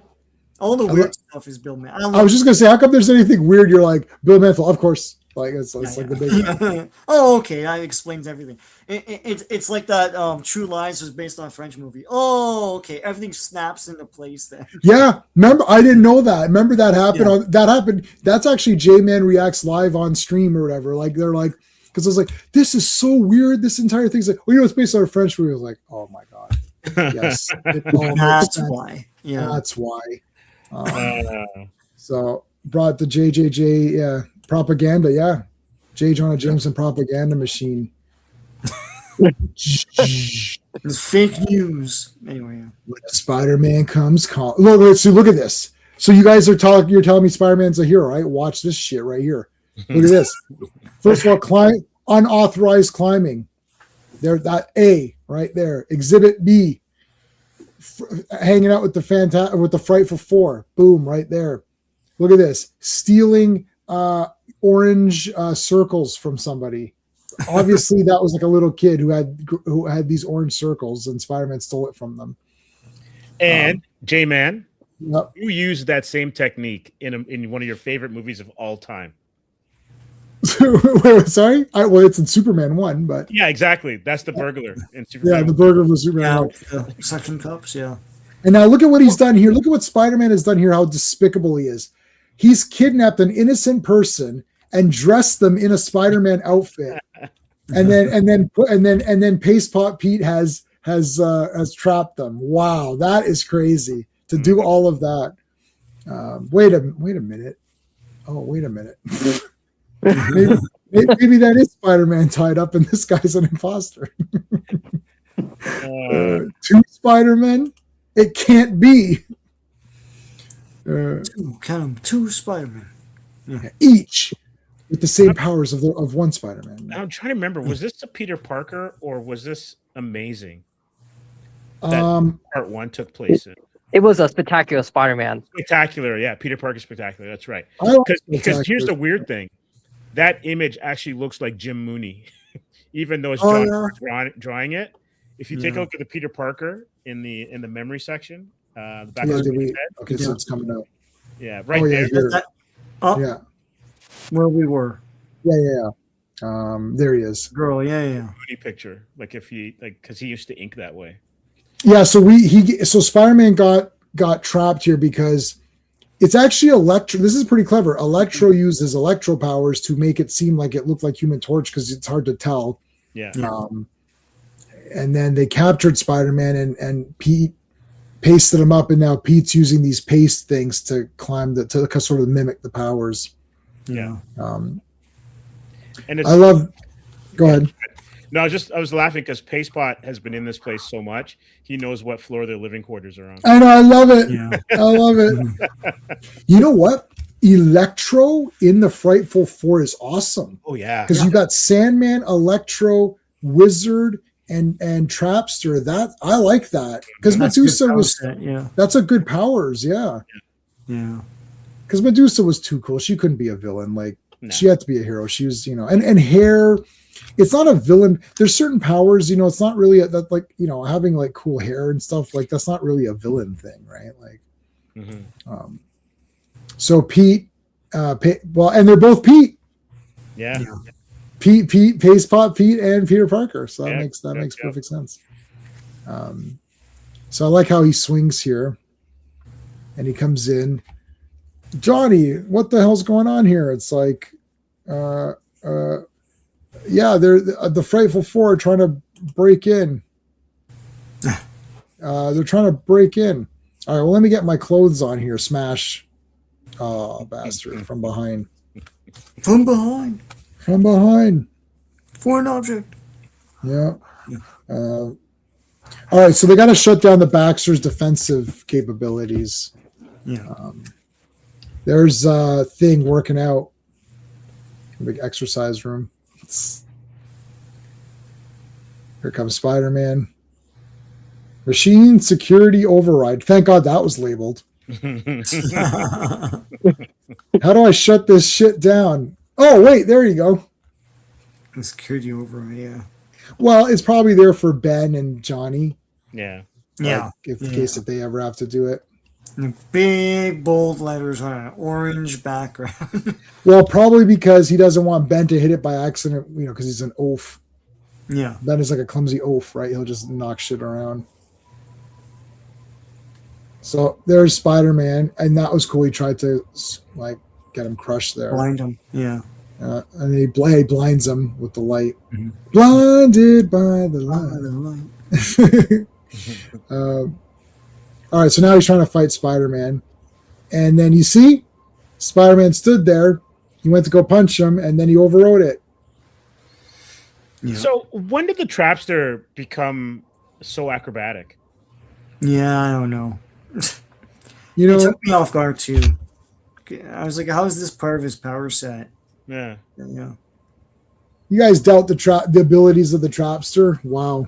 Every day. After all he's done for you, he's done so much for our community and for homeless children. And all he asks is that you just allow him to have some cool powers. Tell that to Legion supervillain member Spider-Girl, who has the same powers as Medusa. Yeah. Oh yeah, that's right. She had weird hair and stuff. Yeah. I guess it could be a villain. I'm not saying it. I'm not saying it can't be, but I don't know. I liked Medusa a lot. She was awesome. There's Sue in the big nightgown. Woohoo! It's like tap tap tap. Holy shit! What the hell's going on in here, Johnny? And then the big sand hands. Now this is cool with the force field. Yeah. So she tried to go invisible, but she's wearing a nightgown that doesn't have the unstable molecules. Unstable molecules, yeah. They're stable. This damn stable molecule dress. You're going to have to strip now. No. Why didn't she strip? Yeah. But then they put, what is it, black cobalt or something around her? It's like, wouldn't she die of suffocation? Like, I think so. Oh, maybe she could hold her breath. All right, so Spider-Man's trapped in this machine. He uses like the gravitational force here. Oh, there was a part. Did we pass where he says no one laughs at Trapster? There's a part where he's like talking. I think it's later. Okay, maybe it's later then. It's right. It's right after. It is after this. All right. So, anyways, they're Sandman and everybody's fighting. Pop, pop, pop, pop, pop. There's those discs. Look at Sandman. Got the big arms.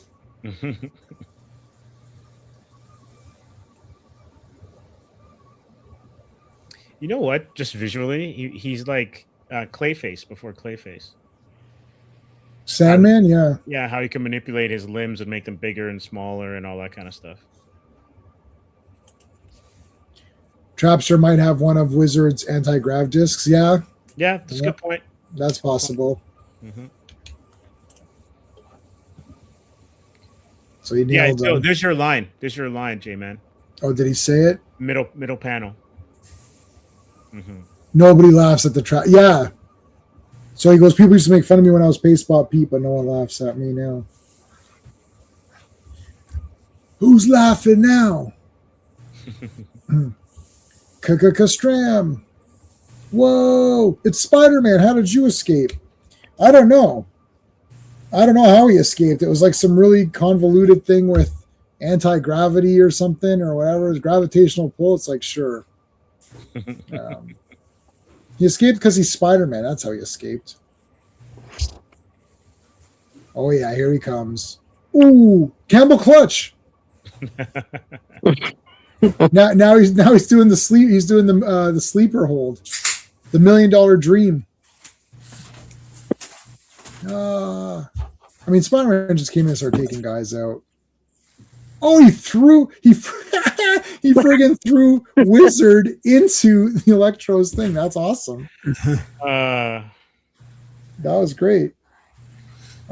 What they do to Sandman here has to be one of the best things ever. Yes, yeah. So here, I mean, you've never had this happen before. So here comes Sandman with his big super fists.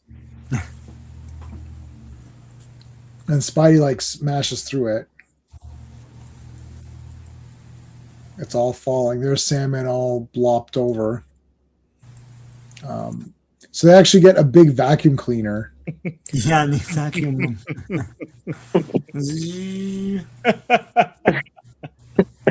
I mean, how else do you get rid of sand? Yeah. Now, you know that of course Anakin Skywalker hates sand.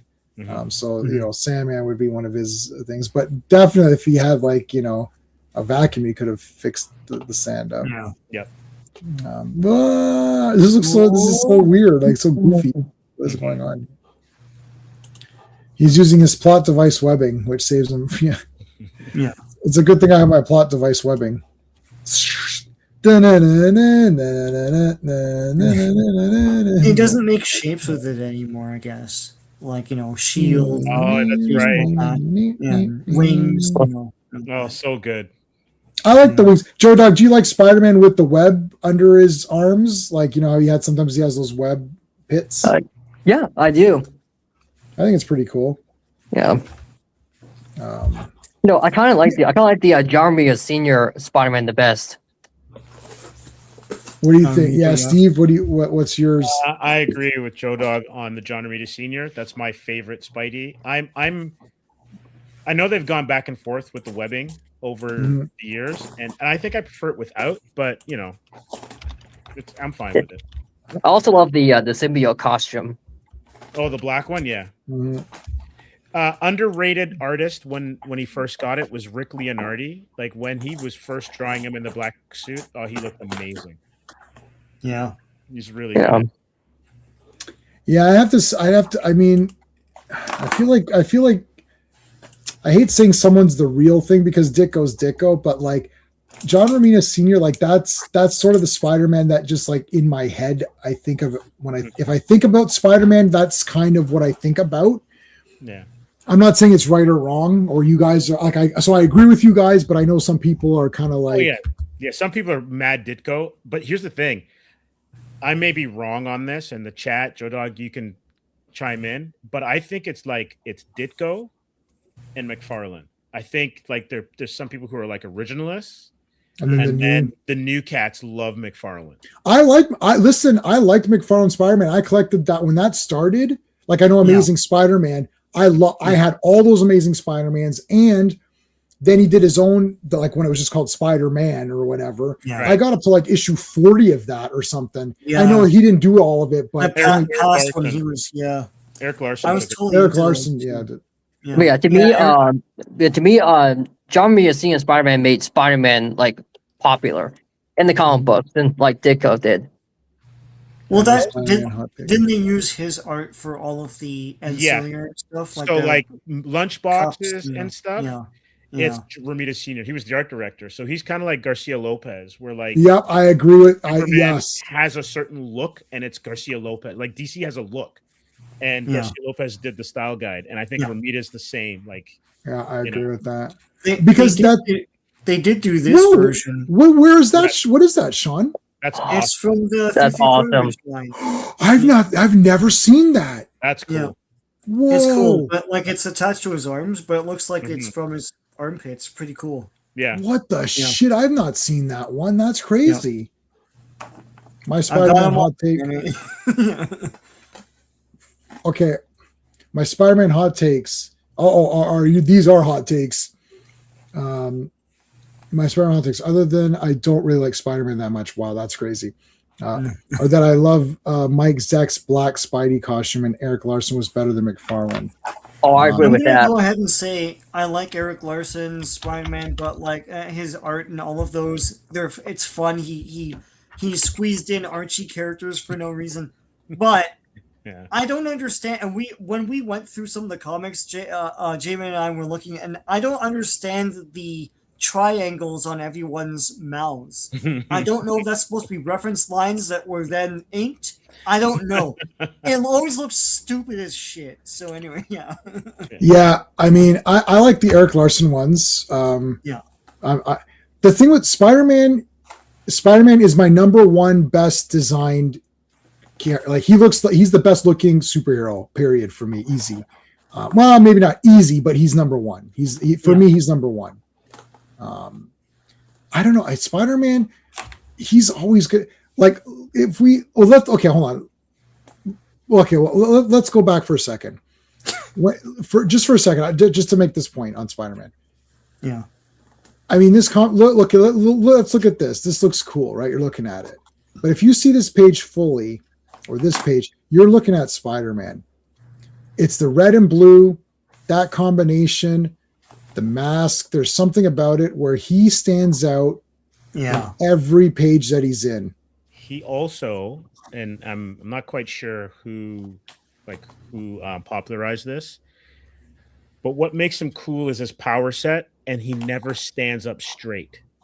Yes. Yeah. He's always bent, curved. He was usually upside down, either hanging from the ceiling or hanging from a wall, or and that's what makes him interesting, right? Like Nightcrawler has the same kind of attributes for the X-Men. Beast I agree with has that. the same attributes for the X-Men. Like those are the characters that are interesting. And I think Spidey's design is so good that his mask has like 3 different iterations, not only in Marvel, but like Deadpool has it. Yeah.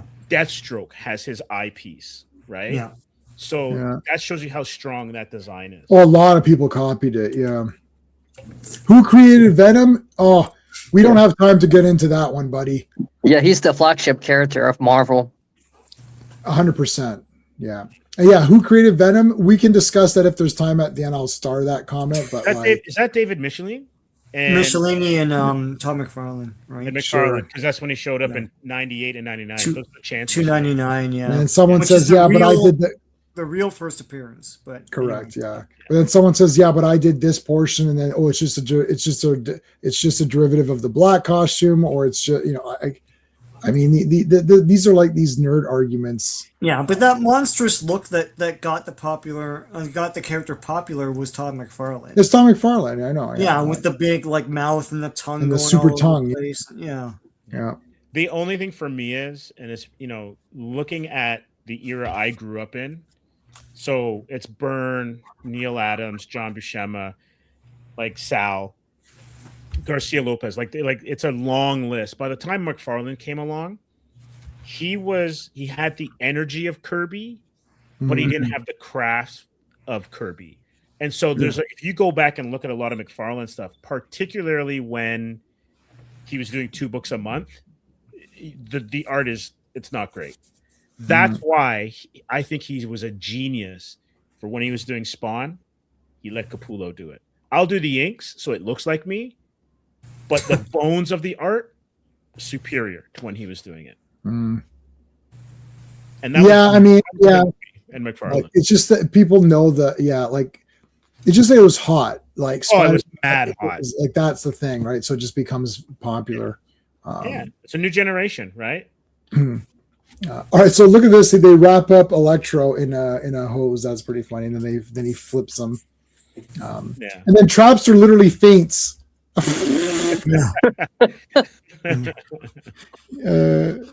Sue and Ben are back. He faints, and they just pick them up. Now this is continuing from the Spectacular Spider-Man. Poor Deb Whitman. Deborah. She just gets treated so badly. Oh God. Yeah. Yeah. To me, design wise, Iron Man. Well, Iron Man's my second favorite, so I'm allowed. That's pretty good. Color design as well too. Okay. But I don't know. Spider-Man, red and blue is just like Superman. All those, anybody red and blue. The thing with Spider-Man is because he doesn't have the cape of Superman, but I always felt that the early Superman comics didn't know what to do with the cape. It's just there hanging behind him. Yeah. But Steve, you said it with the Spider-Man, like he is always in a dramatic, dynamic pose.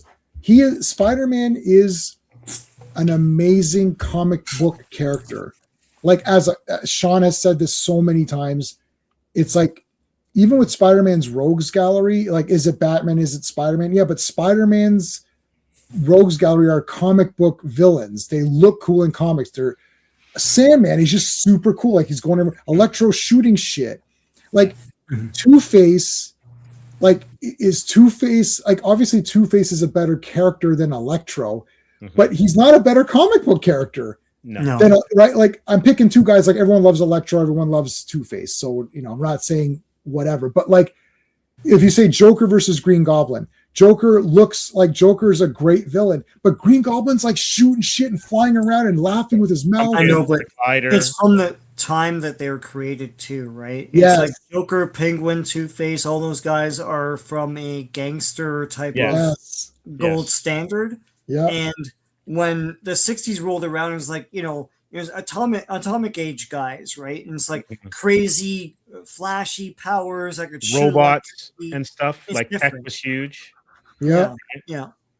There's also this too that I think like one of the things in art is like your design's good if you put something in a silhouette and it still looks cool, right? Yeah. And so if you take a lot of Spidey villains and you put them as a silhouette, like Doc Ock looks fantastic. Yep. Sandman can change the size of his fist. That's kind of the reason why Super Skrull works, I think. Right. In FF and Galactus with the head piece and everything. And Spidey, if you take a look at like how they like their method of transportation, Batman and Daredevil are similar. Swing, but Spider-Man kills him when it comes to poses. Like I will argue that try to find an original Spider-Man swinging pose is almost impossible. But even though they're all derivative, they still look cool. There's really only 2 or 3 ways you can show Batman swinging. There's like Superman flying. There's only 1 or 2 or 3. This, like straight, like like right. But Spidey has an infinite amount of transportation type poses that can lead to action or also convey his body position will convey story.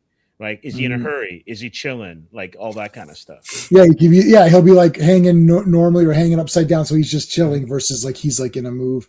Yeah. Good point, Jamie. Thank you, Star Wars Scran. I appreciate that, and I always make good points, even if they're wrong. Let's look at this. We have time. Let's take a quick look at this. This is pretty cool. The answer. What is the question? Is there not more? This is V'ger. Is there not more? I want to go into a black hole and see what's in there. And Galactus is like, yeah, okay, you could do that, but that's pretty weird. How are we going to draw that, Silver Surfer? Like, who's going to draw what's inside? I don't know. Get Kirby. It's like, get someone to draw it. I don't know. It's like, he's like, fine, go. And see, Surfer's wearing pants. Yes. Yeah. All right. There is no answer, Silver Surfer. There is only questions. It's like, all right. I don't know. I'm talking like Pinhead. I think Galactus talks like Pinhead. Oh, how uncomfortable that word must feel upon your lips. Evil.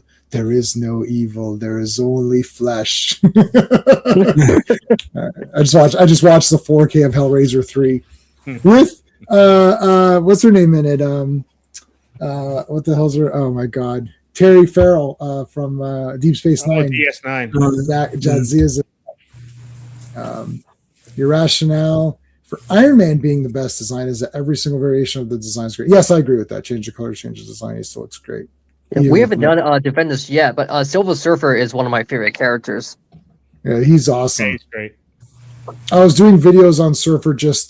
There's not that like that Surfer. It's only 18 issues, so I didn't bother doing anything for that. I just do those videos on my own, and then also there's the 90s comic, which I'm not sure if we're doing. I'll see about going to, because I'd like to I still want to do Thor as something that's cool. So I still want to do a couple of like more Kirby things. All right, so he flies off into a black hole here. I mean, this is awesome. I don't know, what is this from? This is from Epic Special Bonus. The Silver Surfer and Galactus get an I can't read it. In a story story during the time when Silver Surfer still heralded to Galactus in Epic Illustrated number 1, 1980. Pretty cool. Who's the it looks like John Byrne. Sorry, John Buscema, but who did yeah. So the inks and finisher is Rudy Nebres. Yeah, it's Rick Veitch. It's a painted style. That's really cool. Mm-hmm. Yeah. Written by Stan Lee, editor Archie Goodwin, letterer John Costanza. I am Galactus. Yes, I know. I think I know who you are. Let me go into this the black hole. And here's what's in the black hole.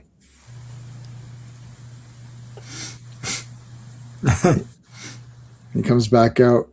God damn it. No. The answer to the riddle of the universe. What madness is this? Was it all in vain? Is the universe itself nothing more than an eternal cosmic jest? Or by some power known only to yourself have you reached the goal before me? There is no goal. I have not moved. It cannot be. There must be something where I tried to warn you. Warn me of what? Speak, Galactus.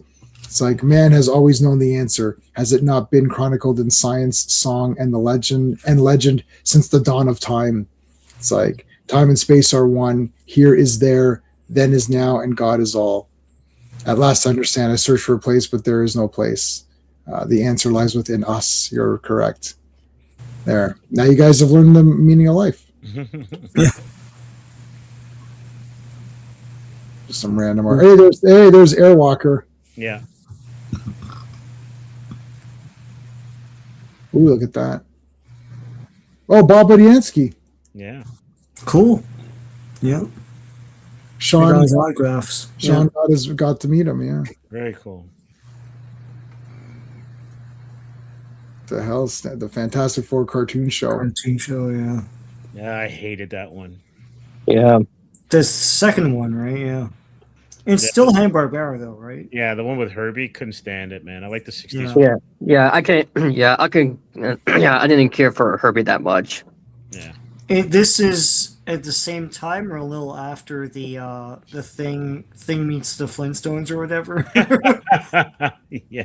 When you had the thing ring doing your thing, and it's remember that, and all the rocks. It talks like Jimmy Durante is like Yeah. It's the only visual depiction of the NC Street Gang. Mm-hmm. In anything, I think. Yeah. Yeah. Well, Mortal Kombat's next week. Who's going to go see Mortal Kombat 2? I'm seeing that. Oh, yeah. Not to take it away from FF and make everything Star Wars, but looks like Grogu is underperforming. Well, yeah. No, we knew that. Yeah. What? That is a shocker. It's just how much they're underperforming is the shock. I don't think it's. I think it's not good. It's not good. Even if it's good. Okay, so the Fantastic Four stream is over. We can bitch about stuff for a second. Even the problem is, even if it's good, it doesn't matter. Yeah. Even if all four of us like it or all four of us hate it, it doesn't matter. The entire property of all that is dead. Mm-hmm. I've said this so many times. You got to find your audience. We said this at the beginning of the stream when Rob Liefeld interviewed Jimmy J, who's a retailer. He's like, the movies do not translate into anything because they're a bunch of tourists. They're fake fans. It doesn't matter. The people who go see this stuff and like it, they do not translate to comic book readers. They're not watching my streams. They're not going out to the comic shop and buying stuff. They're not even ordering trade paperbacks or Epic collections. I understand you can't afford to buy the original issues. Not everyone can, but they're not buying that. right? They're not buying like, you know, anything cool. Like, look, are they buying, you know, I got this one, I have another one. They're not buying Mandrake, right? They're not buying the art books that I just got, you know, I just pre-ordered the Thor, Walt Simonson, great run. What's it called? Jack Kirby Walt original art Thor book. They didn't order that, right? All they did was Pirate Woman of Tomorrow, or perhaps buy the $10 DC compact one, or maybe the $20 trade. And they probably didn't even read that. And they go to see the movie and they want to fight with people about how great it is and, you know, whatever. That's it. It doesn't translate to money. Like they'll pirate it, they'll go see it for a second, and that's it. It's not going to make anything big. Even when you've got people walking around, let's say Iron Man. Everyone here likes the first Iron Man movie and Iron Man the character, I'm assuming, right? Everyone likes Iron Man. Okay. Everyone likes Robert Downey Jr. They're like, this guy's great, whatever. Iron Man has been rebooted like eight times since that Iron Man 1. How can that be when Iron Man is the most popular character? There's a buddy of ours who comes up on the who comes on Pete's channel sometimes, who did a Mount Rushmore of superheroes, and he was doing basically movies or whatever, right? And he put Iron Man on there. Now Iron Man is not on anyone's Mount Rushmore for anything, right? Except for maybe coolest design character, but he is not better. Like, he's not better than, you know, Spider-Man or Batman or Superman or something. Like, I love Iron Man. I'm collecting all of Volume 1 of Iron Man, so you can't go against me on Iron Man. I literally have 150 Iron Man comics right here. I just ordered more today. But let's face the facts. The guy's not top 4. Okay, but he is an MCU. He started the whole thing. Mm-hmm. How come his comic is rebooted so many times? It's like, because it doesn't translate into anything. Same with Star Wars. People go on and say, I loved Acolyte. Okay, great. You loved it. Did you go buy all the toys? Because they're in the dollar bins up in Canada. Sean, I got all of the Mandalorian toys for $1 at the dollar store. Or maybe they're like $3 or whatever they are. Yeah. In Canada, that means that Joe Dog, you're in America, right? So that means Joe Dog would be paying like $2 for these toys. What the hell happened? This is Mandalorian, which actually was popular, and people did like it in the beginning. At least people liked it before Grogu got annoying. They still liked it. Why is it? Because it doesn't matter. These brands are tarnished. I don't understand. Like, it's going to bomb. Yeah, it's dead. It's dead. It is dead, man. It's dead. I hate to repeat crap. Like, it's not me saying. I'm not saying it's dead. I'm looking at the facts of it. Even that garbage Supergirl movie is going to destroy the Mandalorian movie. Oh yeah, yeah. Even if Mandalorian is better than Supergirl, it won't matter, right? Like, Supergirl's not going to perform that well, but it's going to destroy Mandalorian. Mandalorian's going to make nothing, man. This is crazy. How can there be a new Star Wars movie and no one cares? Well, there's no promise of anything. Like, what more can they do with this beyond this? Like, one of the other Mandalorian movies. Like, we don't even know what the hell this one's about. So, yeah. Yeah, and speaking of Disney, Star Wars, and then this new Supergirl movie, people are now roasting. Everybody is roasting the new Animal Farm movie that's from Angel Studios, like from Rotten Tomatoes, from critics. They're getting obliterated. Like, Jeremy Johns is shitting on the new Animal Farm movie. Like, this is what an absolute disaster. Like, you are deconstructing like one of George Orwell's like books. Like, well, I didn't even know that was even. Yeah, I don't. Why remake Animal Farm again? Like, I don't get, because after Babe, everyone's like, take this Babe technology and do Animal Farm. So they did that, and no one cared. And Seth Rogen's in it. Doing it yet? Like, yes, we get the story. Like, we've all read it. I don't need a movie version of that. I don't need 8 movie versions of this thing. I didn't even know there was one. To be, I was like, when Joe Dog started talking, I'm like, Animal Farm, what the fuck is this guy talking about right now? I'm like, and then you're like, oh, Jeremy John's like, wait, that guy's like on you. That's a YouTube. That's the red background guy, right?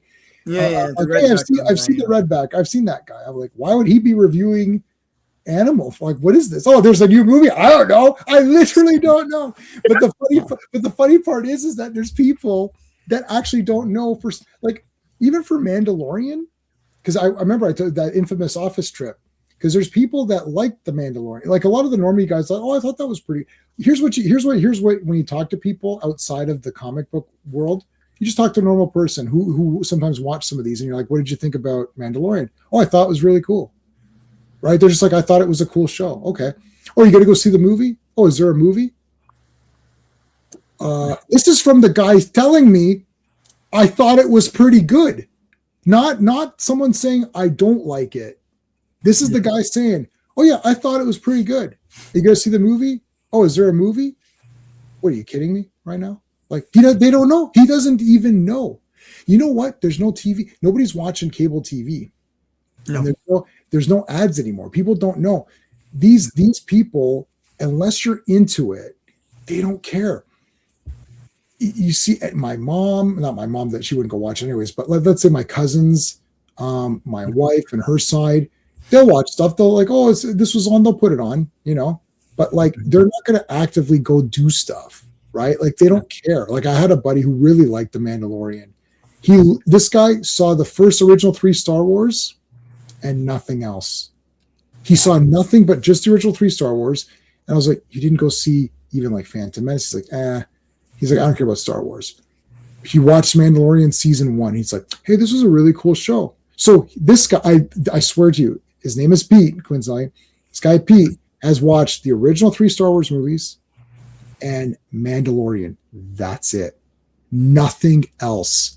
Not the Ewoks, not anything like that. And he liked Mandalorian. And he's like, I'm not going to go see this movie. Because he's like, I don't care. He goes, if it comes on, I'll wait for Disney to get it. Yeah, I'm not seeing a Mandalorian movie either. Right, but even so okay, so Joe Dog, you don't like it anyways, but I'm talking about people that do like it. I love it. So even people that do like it are kind of like, because they're sitting there saying, because in their heads, this is a mistake. This is the mistake they made. You already know what I'm gonna say. They made it a TV show, and they're like, oh, I'll just wait for it to come out streaming. Yeah. Mm-hmm. Because to them, Mandalorian is TV. It's a TV brand, yeah. TV it's brand. not spectacular and like wide canvas stuff. It's yeah. It's like it's when the flip side of that is when they made the X-Files into a film. You lost the claustrophobic, like week to week dynamic of that, and that's why they never made another one. Yep. And they made another one. No one remembers it. Yeah. Yeah. And the thing about it is, like that movie wouldn't even have been a good episode. It wouldn't even be one of the best episodes. So like all that money and all that, whatever. Yeah. No, I'll tell you this right now. First of all, I love Gina Carano. I think everyone here likes her. But no. Dave, no. I know the politics are big. So everybody I talk to, obviously we're in Canada, so we don't see the same. We can see them if we want to. I just avoid everything, so I don't really see any of it. But the politics of the stuff of this person said this and they're on the right, and this person said this and they're on the left, and everyone's fighting each other. It doesn't matter because generic people don't know what people said. Like, if you ask generic people, oh, what do you think about the stuff that Rachel, whatever, weird girl, like, what do you think about that? It's like, what are you talking about? Who's that? Yeah. Like, they literally don't, they're like, who's that? It's like, oh, she was from Snow White. No, I didn't see it. They didn't see it. They didn't go see Snow White because of that girl. They just don't care. It's like they looked at it. It's like I had my HR lady had a party, had a girls' party. I don't know how old her daughter is. She's like 10 or something. I don't know. So she gathered them over and she's like, oh, we're gonna watch Little Mermaid. I said, oh yeah, that's a cool cartoon. She's like, no, they want to watch the new one, with the real people. I was like, oh no. I said, no, I don't think that's gonna be any good. It looks really, I didn't see it. I said, but it looks very dull. Like, it doesn't look very cool. And these little kids have nothing against, oh, is it a black actress or is it a white actress? They don't know what's going on. They don't know anything. They just saw Little Mermaid. It's a movie. It's a thing. It's something for me to watch. She rented it well, I loaned it to her. So I loaned it to her. She watched. She's like, they were bored out of their minds and thought it was terrible. And I was like, right, because it's not made for little kids. The other cartoon is super colorful and bright. The Little Mermaid is got big red, super bright red hair, very, very green, bright green tail. Everything looks bright and vibrant. This one is like photoreal water, which looks like shit. It doesn't look like, even in Aquaman, they faked it. Like when Aquaman's in the water, it's fake. Like it looks cool because it's like, it's fake water. Like they try to make it like Jaws or something, like, oh, look, she's in the water. It's like, but this doesn't look very interesting. Why didn't they make that girl super bright red hair? Make it cartoony, make it really bombastically flashy. Because I'm telling you, that's an obvious question. We have no idea who they made that movie for. You know, The Little Mermaid was 1 hour and 23 minutes. And the new one was 2 hours and 15 minutes. Yeah, are these people crazy? What more is happening in this movie? Like, my niece, my niece is a big time girly girl, like big time. Princesses, unicorns, like favorite color is pink, second favorite color is purple, third favorite color is pink. Like there is only 2 colors. Everything is pink, or if there's no pink, she might take purple. Not even red. Even red is like not. It should be pink. Yeah. She had, like, there better be a lot of colors and something cool happening. If the girl characters are not princesses, like mermaids are good. She likes Little Mermaid. I bought her Little Mermaid, the big toy, but like live action, 0. And that's not live action Little Mermaid. Live action anything. Snow White, she doesn't care. She wants princesses, and if it's a Disney print, even if it's Pocahontas or anything else, it's like, oh, even if it's not a white princess, or it doesn't matter as long as it's a princess. So like Princess Jasmine, anything cartoon princess that's bright and colorful, where she's like, oh, that's a cool dress. That's all that matters in her mind. Yeah, she doesn't give a crap about, oh, what's the storyline or what's the meaning behind this. 0 craps. I want a thing. Yeah, Vaughn's here. How's it going, Vaughn? What's up, buddy? Yeah, I'm telling you, that's all of this. I know the politics seems big because, we're more nerdy into it, like, and we'll see stuff, not me as much, but it doesn't matter to the regular people. They only want it to be fun. Look at Barbie. Barbie made $1 billion. Nobody cares what the messaging in Barbie. They just watch and say, oh, look, Margot Robbie's pretty. Ryan Gosling looks really funny and silly. And it's all pink. That's it. They don't care. Oh, is this the right messaging? They don't know what's going on in the messaging. Sean, we went to go see Oppenheimer, and we're sitting there, and how many women came with pink dresses? There must have been tons. All pink. This is in Canada. Pink dresses. Little kids came with pink dresses. Everybody was wearing pink dresses. They all went to go see it. And you'll see people coming out. They're like, that was awesome. Yeah, it was so much fun. They don't care about, oh, did Margot Robbie say something stupid or whatever. They don't care. They just want it colorful and fun. Nobody, even that same HR person, she's like, that was an awesome movie. I loved that. I took my daughter. We had so much fun. She wasn't saying, what was the big message at the end where she wanted to become a real woman? And what was the message about the branding or what was the thing with the male CEOs? And that went over their heads.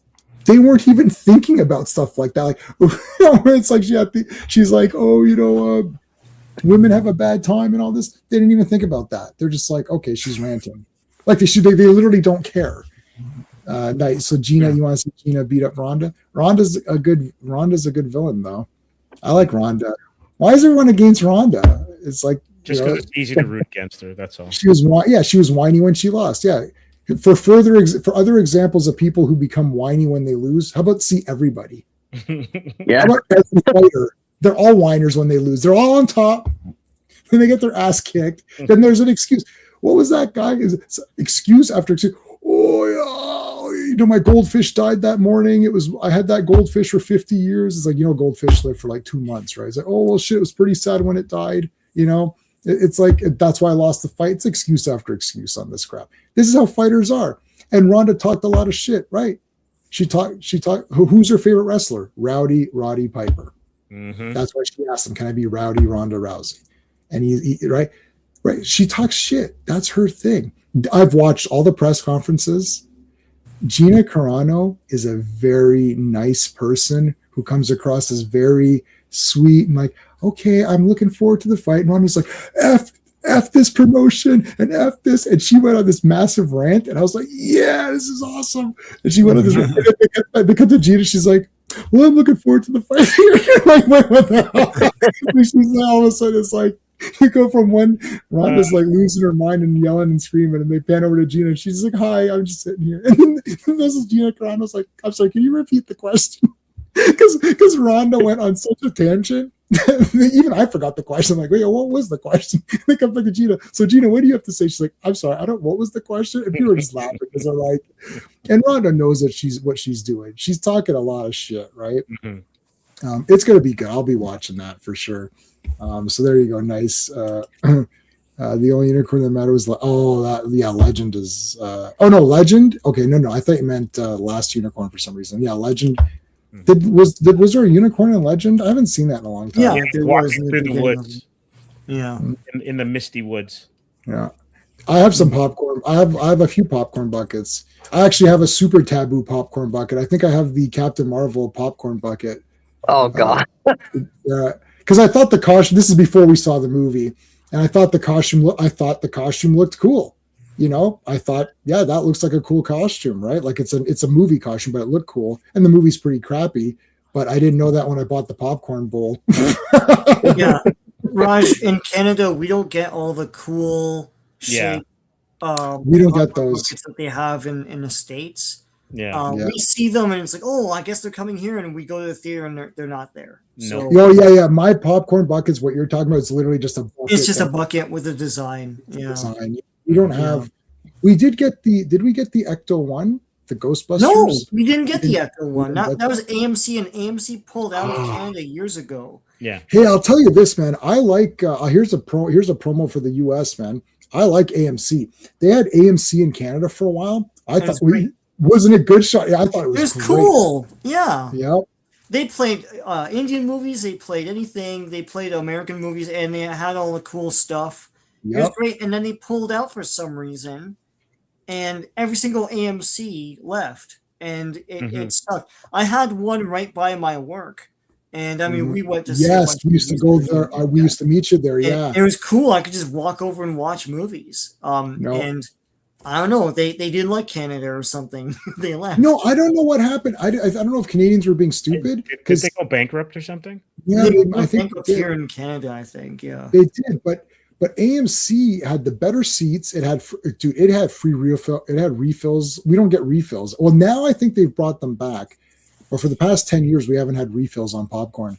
But AMC had refills on popcorn. Right. Oh man, because I only get large. Listen, if you don't get large with butter, you're a loser. Just go away. I've seen people. Like our Steven, I'll give you. I hope you order large. He buys a small popcorn. It's so irritating to me. I'm like, okay, why are you buying a small popcorn? For $1 more, you get a large. Just throw out what you don't eat. But like, I'm getting so hungry. I love popcorn. My mouth is watering because we're talking about popcorn. Damn it, Raj, you got me all hungry now for popcorn. I love popcorn. Yeah, for a while it was the only place you could get the dispense, like you could dispense the butter yourself. Now they have them in the Cineplexes. Yes, but like for a long time it was only AMC. That's true. Yeah, no, AMC was bad. Was cool. I liked it better, and it provided competition, which was good because that's what Cineplex needs.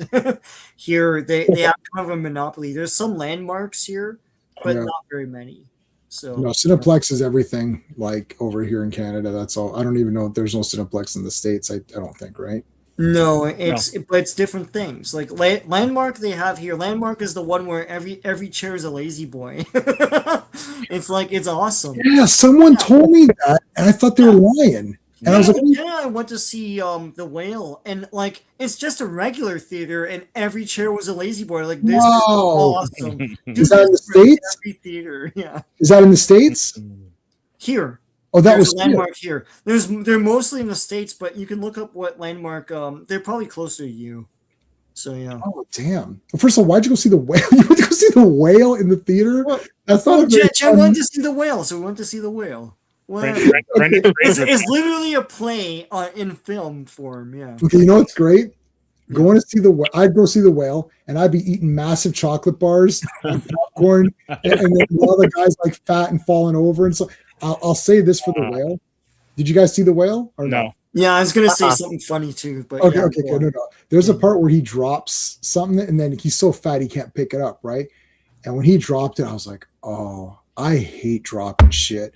Because bending over, Joe Dog, you're young. We're all old guys over here. Yes. Once you pass I'm not going to tell you the age because then you're going to get nervous. Once you pass a certain number, bending over to pick shit up is really shitty. So when that fat guy dropped it, I thought, oh man, because he's fat and old, I thought, man, I actually did feel bad for him. But when he put those like ham slices in, he got a pizza and then put cold cuts on the pizza. Yeah. Oh my I was thinking, that's not a bad idea. You know what I thought too? Like pizza in movies and television, especially television, always look horrible because by the time they shoot the thing, the pizza's stiff as a board and everything's congealed and it looks awful. Mm-hmm. But the pizza in the whale, I don't know what they did. If it's like a CGI special effect, it's amazing looking. It's nice and fluffy and like got pull to it. Oh my god, it's great. Yeah, I know that movie had the reverse effect. It just got me hungry. It just made me hungry. Yeah, it's like it's supposed to be like, don't become a fatty. I'm like, yeah, but what? But it's fun because you eat all this food. Yeah. Even though the whale's an indie film, A24 has made some good films. But for sure, I ordered Strange Darling on Blu-ray, which that's a great movie. Yeah. Have you seen that before, Joe Dog? I haven't yet, but when it comes in, I'm gonna watch it. Dude, message me after you watch it, yo. And you know, have you guys seen Strange Darling, Sean? No. Oh, no. Okay. Do not look up anything because that movie. I won't spoil anything for sure because this one is that movie. There's a spoiler every 10 minutes. Like you're sitting there like, oh shit. And then you're like, okay, that was pretty good. And then it's like, oh damn, now what the hell? And then I swear to God, not every 10 minutes, maybe every 20 minutes, there's at least like 3 massive. You're like, oh, you're gonna start out. You start out and like you're gonna have everything set up in your mind, and by the time it ends, you're like, oh shit. It's like Memento kind of, where it's a bit weird. Strange Darling, that was awesome. We covered it on Tuesday Night Television. But yeah, no, Joe Dog, you're gonna really. I hope you like it. That was an awesome movie. It's the girl from Reacher season 1, right? I don't know her name, the blonde girl who is like the cop or whatever. Yeah, Sheriff. It's her and this other guy or whatever. But it's primarily just those two. But there's other characters. But it's very good. Strange Darling is great. Don't spoil it if you. To cinemas. Ooh, you get beer and stuff. Yeah. I can't do beer with popcorn though. Like no, yeah, pop is. I don't know. To me, pop cuts through all the grease of. Yeah, I think pop is better. Yeah, it's a good pairing of it. Yeah. Sean puts chocolate in his. He puts chocolate popcorn, in his popcorn. And I'm still skinny as shit. I know everyone. That's why everyone hates him. Yeah. That's the real reason he's not invited to anything. So, do you break up chocolate bars and put it in their popcorn, or like... No? They have those minis and stuff. So he'll eat mini Reese's cups. Yeah. The Reese's cups work best for me. I get it though, because it's just salt with a little bit of sugar. Yeah. It's like Chicago style. It's like Chicago style Cracker Jacks or whatever, where it's like yeah, and the best is when the popcorn sticks to it and you get like a whole thing. It's great. Sean is a good eater. I'll give him that credit. He's a good eater. Used to get the 2 double Whoppers at the theater. I used to do double Whoppers, yeah. I used to do 3 junior Whoppers. And I told a story before, but like they served us at the same time. They gave they put down the junior Whopper and they put down a double Whopper and they gave the double Whopper to J-Man. He's like, because I was fat. Yeah. How do you like that shit? Yeah. You know, the fat guy sits down. They think he's eating the big fat foods. And I was like, excuse me, it's the skinny brown person who ordered this. The fat guy ordered the small ones. It's like, to get out of here. And they're like, oh, sorry, sir. Yeah, right. They're like, oh, look at this fat guy. That's when I was over 300 pounds. And they came in like, look at this fat guy. He needs to eat at least. And I was like 115 or something, and they're like, just. They were 115. Holy shit! That's probably less than that at the time. Oh, that's disturbing, man. That's too skinny. That's actually. That means I've lost more weight. I've lost more weight than you weighed. Yeah. Next time we meet up, Sean, I want you to jump on my back. I'm going to walk around with you because that's how much I've lost. I've like literally lost. Sean is J Man's Yoda. Yeah. That. That is awesome. But I'll tell you, man, I know everyone, we'll say this week ago, but being fat was kind of cool because you could just eat whatever you wanted and it didn't matter. It was all, I mean, it did matter because I had health problems. but when you can just have, like, when you could just order 2 Whoppers, it's like, so yummy. It's like, I never got the 2 combos. But we knew a guy who would do 2 licks combos. Oh my god! You're in the States, right? I don't know if you know what a lick. Oh, Joe Dog doesn't have licks. What does he have? That's the equivalent of licks. I'm trying to think.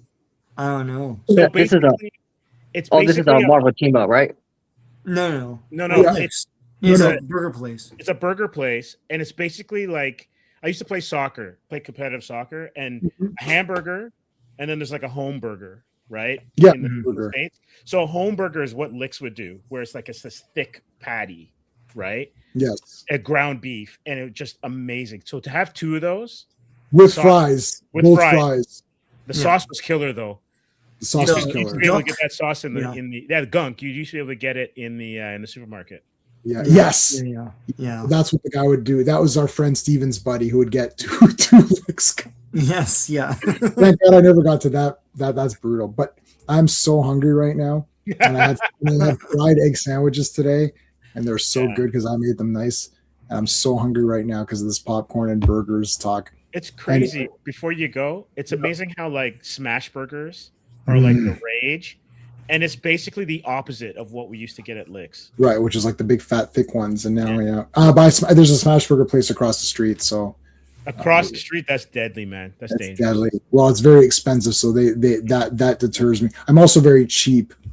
Yeah. That's why I like fast food. I like cheap, I never understood the smash burger. It's just a poorly made, crumbly, more greasy burger. And then you charge more for it for the branding of it being a smash burger. That's correct. But they put cheese so that all of the smashed parts stick to the cheese. Yeah.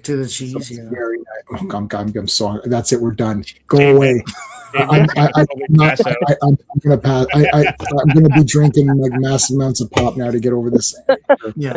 Joe, thanks for coming on. It's fun having you on for these when you're. Yeah, thanks for having me. Sean and Steve, I'll see you. Sean, I'll see you tomorrow. Steve, I'll see you on Monday. Thanks, guys. Good night, everybody. Thanks for being here. We're talking about nothing with 13 people watching. Wow, thanks. You guys are great.